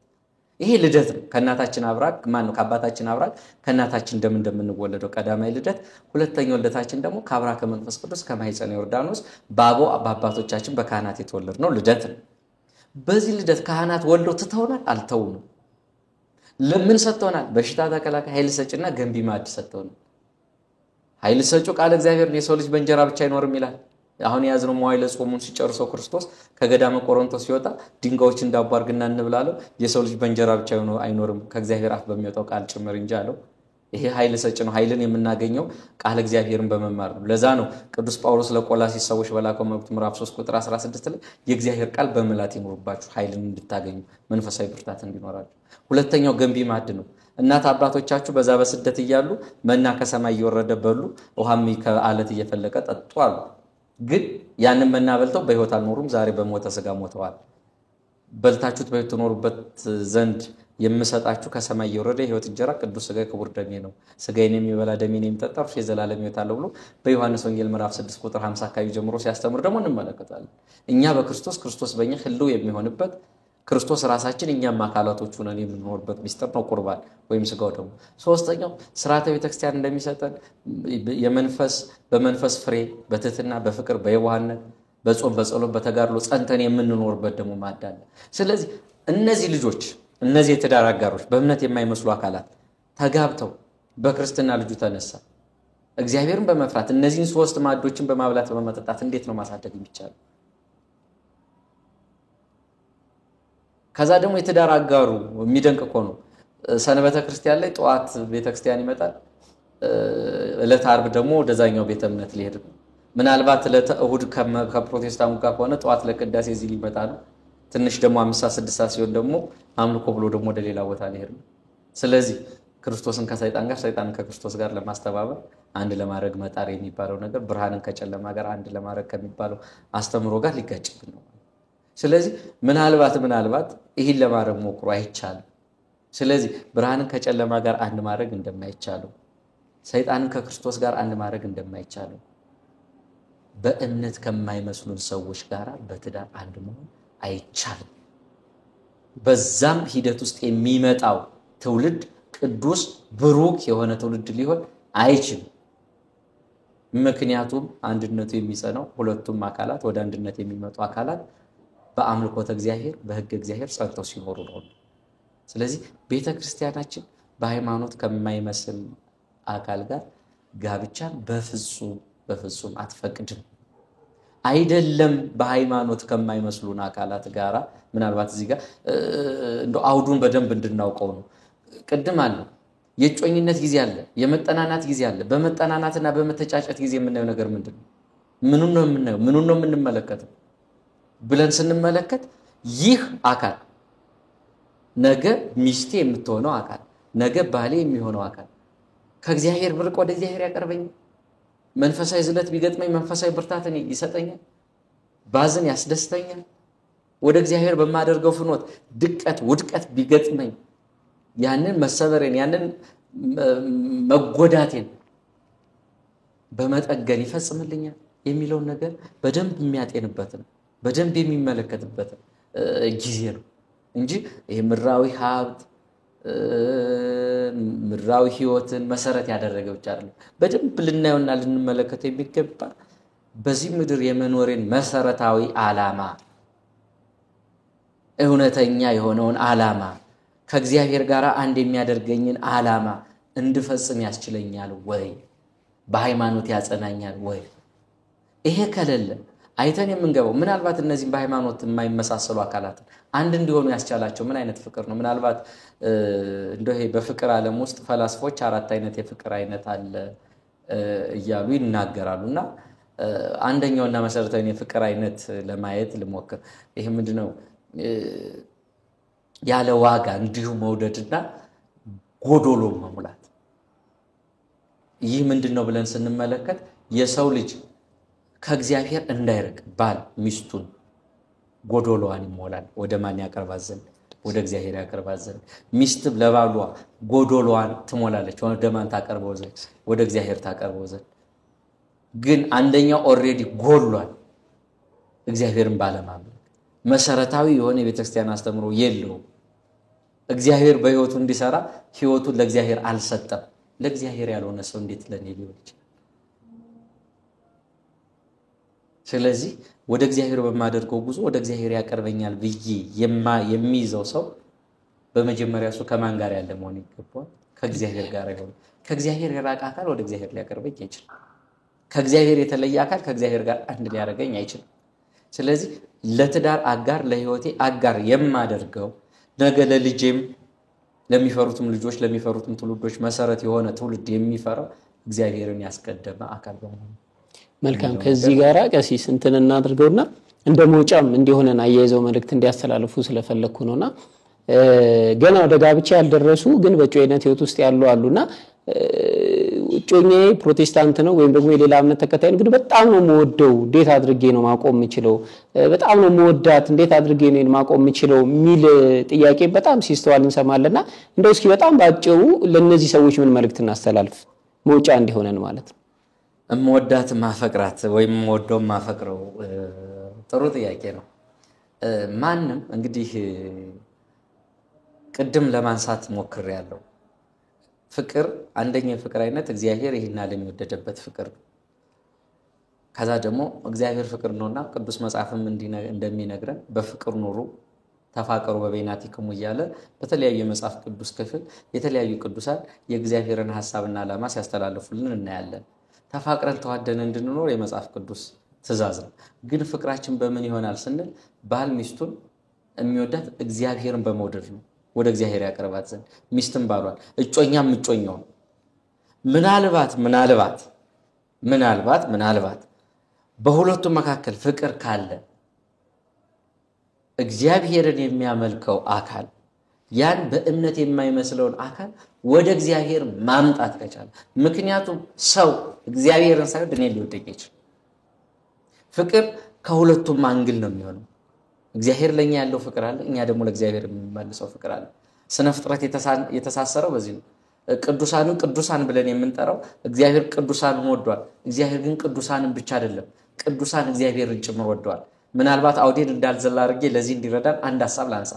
በክርስቶስና በሐዋርያት መካከል የነበረን ፍቅር ጌታ ከደቀ መዛሙርቱ መካከል ዮሐንስን አብልጦ ይወደው ነበር ወይም ደግሞ ጌታ የሚወደው ደቀ መዝሙር እየተባለ በራሱ ወንጌል ዮሐንስ ስሙን መጥቀስ ትቶ ጌታ የሚወደው ወይም ደግሞ ጌታን የሚወድ እያለ ይናገራል። ምን ማለት ነው?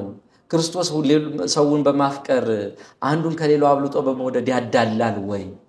እንዴት ዮሐንስን ከሌሎች ደቀ መዛሙርት አብልጦ ወደደው የሚል ጥያቄ ያስነሳል ንባቡን ስንመለከተው።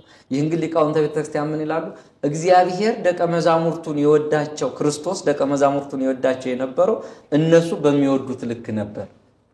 ጴጥሮስን ይወደው የነበረው ጴጥሮስ ክርስቶስን በሚወደው ልክ ነው። ዮሐንስን ይወደው የነበረው ዮሐንስ ክርስቶስን በሚወደው ልክ ነው። ያ ማለት ከሐዋርያት መካከል ክርስቶስን አብልጦ ይወድ የነበረ ማን ነው እያለን ዮሐንስ ነበር። ስለዚህ ዮሐንስ አብልጦ ይወደው ስለነበር ጌታም ዮሐንስን ከሌሎች አብልጦ ይወደው ነበር ብለው ሊቃውንተ ቤተክርስቲያን ይተረጉሙልናል፣ ይነግሩናል፣ ይገልጡልናል። በዚህ አውድ እጮኛ ክርስቲያናዊ የሆነ እጮኛ ኦርቶዶክሳዊ የሆነ እጮኛውን የሚወዳት በምን አይነት ፍቅር ነው? እሷስ ለሱ የምትመልስለት ወይም እሱስ ለሷ የሚመልስላት በእምነት የማይመስለው አካል ለሱ ምላሽን የሚሰጥበት ሂደት በምን ልክ ነው? አንድ ሰው እግዚአብሔርን ሳይወድ እኔን ሊወድ አይችልም። እግዚአብሔር የሌለበት ነገር ደግሞ ፍቅር ብለን ልንገልጥ አንችልም። ፍቅሩ ፍቅር የሚሆነው መውደድ የሚሆነው ማን ሲኖርበት ነው? እግዚአብሔር ሲኖርበት። እግዚአብሔር የሌለበት ፍቅር ምናልባት ቅድም ለማንሳት ሞከርኩ ጊዜ ስለሌለኝ ነው የዘለልኩት። ልዩ የሆነ አይነት ይሄ የፍቅር አይነቶች አሉ። ሮማንቲክ ላቭ፣ ፉሊሽ ላቭ፣ አንሰልፍሽ ላቭ እየተባለ በይሉኝታ መውደድ እንደው እንዳትጎዳ ብዬ ነው እንዳይጎዳ ብዬ ነው። ደግሞ በማየት ይሄ ስጋዊና ውጫዊ ውበትን ብቻ ማተር በማድረግ ይሄ መብላት ከለከለኝ መጠጣት ከለከለኝ እያለ ከፍትወተ ስጋ አንፃር የሚመጡ ስሜትን ከመንፈስ አለመውደድ ፍቅር መንፈስ ነው። ፍቅር ደግሞ መንፈስ ሆኖ በእኛ ህይወት ውስጥ የሚጸነው እኛ ከእግዚአብሔር ጋር ስንሆን የእግዚአብሔር ስጦታ ነው፣ መንፈሳዊ ስጦታ ነው። ቅዱስ ጳውሎስ በገላትያ መልእክቱ ምዕራፍ 5 ላይ ከዘረዘራቸው የመንፈስ ፍሬዎች መካከል አንዱ ፍቅር ነው። ክርስቲያን ሳይሆን ያ ፍቅር መንፈስ በዛ ውስጥ ሊኖር አይችልም። ያ ፍቅርም ደግሞ ጸንቶ የሚኖረው ሕግን በጠበቁ አምልኮን በጠበቁ አካላት መካከል ውስጥ። ከዚህ ውጭ ሆኖ ግን ፍቅርን የሚመስል ፍቅር፣ ሰላምን የሚመስል ሰላም፣ ደስታን የሚመስል ደስታ አለ። ለዛ ነው ክርስቶስ ሰላሜን እሰጣችኋለሁ፣ ሰላሜን እተውላችኋለሁ፣ እኔ የምሰጣችሁ ሰላም ግን ዓለም እንደሚሰጣችሁ አይነት ሰላም አይደለም ማለት። ዓለም የምትሰጠን ሰላም የሚመስል ነገር ወይም ደግሞ ሰላም የሚመስል ሰላም አለ፣ ግን ፍጹም ሰላም አይደለም። እውነተኛ ሰላም፣ እንከን ነውር የሌለበት ሰላም፣ በመከራ በሞት ጥላ መካከል እንኳን ብንሄድ ክፉን እንዳንፈራ ሕማም ጭንቃችንን እንዳንረዳ የሚያደርግ ሁሉን ነገር የሚያስረሳ ጽኑ ሰላም ከክርስቶስ ዘንድ አለ። ረሃብ ጥሙን እንድንረሳ መከራ ጭንቁን እንድንረሳ የሚያስችል ጽኑ የሆነ ፍቅር አለ። ማን ጋር? እግዚአብሔር ባለበት ውስጥ። ግን ይህ ነገር እንዲሰማን የሚያስችለው እነዚህ ሰዎች ጋር እነዚህ አይነት ወጣቶች ጋር እየተስተዋለ ያለ የእሳትነት ዘመናት ስሜታዊነት የሚያይልበት ዘመን ነውና እነዚህ ወጣቶች እንዲህ አይነት ህይወት ውስጥ ሲሆኑ በመጀመሪያ ለራሳቸው ጊዜ ሊሰጡ ይገባል። ለራስ ጊዜ መስጠት ማለት ነው ስንል ህሊናቸውን የሚያዳምጡበት መጻሕፍትን የሚመረምሩበት ሁኔታ ሊኖር ይገባል። መንፈስን ሁሉ መርምሩ ይላልና ቅዱስ ጳውሎስ። ይህ ስሜት ይህ መንፈስ ይህ የሚሰማኝ ነገር ከእግዚአብሔር ነው የሚለው ነገር ፍቃድ እግዚአብሔር ያለበት ነው የሚለው ነገር። ስለዚህ ዲያብሎስም ቅዱስ ዲያብሎስ ነው አይደለም በህይወታችን የሚመጣ ጥላቻን አንግቦ አይደለም የሚመጣ። ስለዚህ ቅዱስ መስሎ እንግዲህ ሁለተኛ ጊዜ ወደ አዳምና ወደ ሔዋን ሲመጣ ቅዱስ ገብርኤል መስሏል። ወደ በላይ ሰብ ሲመጣ ሥላሴን ለመምሰል ሞክሯል። ብዙ ቅዱሳንን ለማሳሳት ዲያብሎስ ሲመጣ ዲያብሎስ መስሎ አይመጣም። ዲያብሎስ ክፉ ነው በህይወታችን አይመጣም። በጎ ሐሳቢ በጎ ተናጋሪ መልካም እያስመሰለ ያሳየናል። አያበሬ በሬ ሳሩን እያየ ገደሉን ሳታይ ይሆናል ነገሩ። ስለዚህ ያችን የፍቅር ስሜት እያየን ዲያብሎስ እኛ ሊጥልበት ያለውን ነገር አውድ ልንመለከት ይገባል። ሌላ እሷ ትወደኛለች ወይም እሱ ይወደኛል ይባላል። በምን አይነት ፍቅር? ሰው ራሱን ሳይወድ እንዴት ሰውን ሊወድ ይችላል? ሰው ደግሞ ራሱን ከወደደ በመጀመሪያ ራሱን የማን በግ የማን ጠቦት ራሱን ያደርጋል ስንል የእግዚአብሔር ጠቦት የእግዚአብሔር በግ ያደርጋል። ሰው እግዚአብሔርን ሳይወድ ራሱን ሳይወድ በፍጹም ሌላውን አካል ሊወድና ሊያፈቅር አይችልም። ስለዚህ በዚህ እሳቤ ውስጥ ያላችሁ ውድ ክርስቲያኖች፣ ውድ ክርስቶስ ሥጋውን ቆርሶ ደሙን ያፈሰሳላችሁ ውድ ምዕመናን፣ ከምንም በላይ እግዚአብሔር ከምንም በላይ በሆነ ፍቅሩ የወደዳችሁ የመረጣችሁ በሀብተ ወልድና በስመ ክርስትና የባረካችሁ የቀደሳችሁ ሥጋውን ቆርሶ ደሙን አፍሶ የደም ዋጋ የከፈለላችሁ በደም ዋጋ የገዛችሁ ውድ ምዕመናን ልታስተውሉት የሚገባ ነገር እናንተ ልቦና ውስጥ ከሚሰማችሁ በእምነት ከማይመስላችሁ ጋር ካለው ፍቅር በላይ እግዚአብሔር የወደዳችሁ ውድ ክርስቶስ የወደዳችሁ ውድ ነው። ስለዚህ ክርስቶስ ደግሞ በማይመች አካሄድ በእምነት ከማይመስሉ ነገር ጋር እንዳንጠመድ ያዛልና የመጨረሻ ምክር የማደርገው ለራሳችሁ ጊዜ በመስጠት ውስጣችሁን በመመርመር መልካም የሆነውን ነገር እንድታገኙ በህይወታችሁ ውስጥ እግዚአብሔርን ለመስማት ለእግዚአብሔር ጊዜ እንድትሰጡ ነው። ለእግዚአብሔር ጊዜ እንድትሰጡ እግዚአብሔር ደግሞ እግዚአብሔርን እሺ በሉት እሱ ወደ እናንተ ይቀርባል፣ ዲያብሎስንም እንቢ በሉት እሱ ከእናንተ ይሸሻል ይላል ታላቁ ሐዋርያ ቅዱስ ያዕቆብና ያዕቆብ እንደነገረን እግዚአብሔርን እሺ የምንልበት ዲያብሎስን ደግሞ እንቢ ከምንልባቸው የህይወት ፍኖቶች መካከል አንዱ እግዚአብሔርን የምንሰማበት እሱንም ብቻ የምናደምጥበት ህይወት ነውና በዚህ የጮኝነት ጊዜያችሁ ውስጥ ጤናማ የሆነ ሂደት ስላልሆነ እግዚአብሔርን ልትመረምሩት እሱም ደግሞ ይናገራችኋል። ቤተክርስቲያን ቀርባችሁ የቤተክርስቲያን ሊቃውንት ልትጠይቁ ይገባል። ቤተክርስቲያን ምን ትላለች የሚለውን ቀርባችሁ ልታዳምጡ ይገባል። አበነፍሶቻችሁ ልታናግሩ ይገባል። እንዴት ባለ ክርስቲያናዊ ህይወት መጓዝ አለብኝ የሚለውን ማየት መቻል ያስፈልጋል። ለእግዚአብሔር ያልተገዛች ሴት ለባሏ ነገ ልትገዛ አትችልም። ለእግዚአብሔር ያልተገዛ ባል ወንድ ነገ ለሚስቱ ሊገዛ አይችልም። ስለዚህ ዲያብሎስ ማር የተቀባ እሬት አድርጎ ኃጢአትን ያቀርብልናል።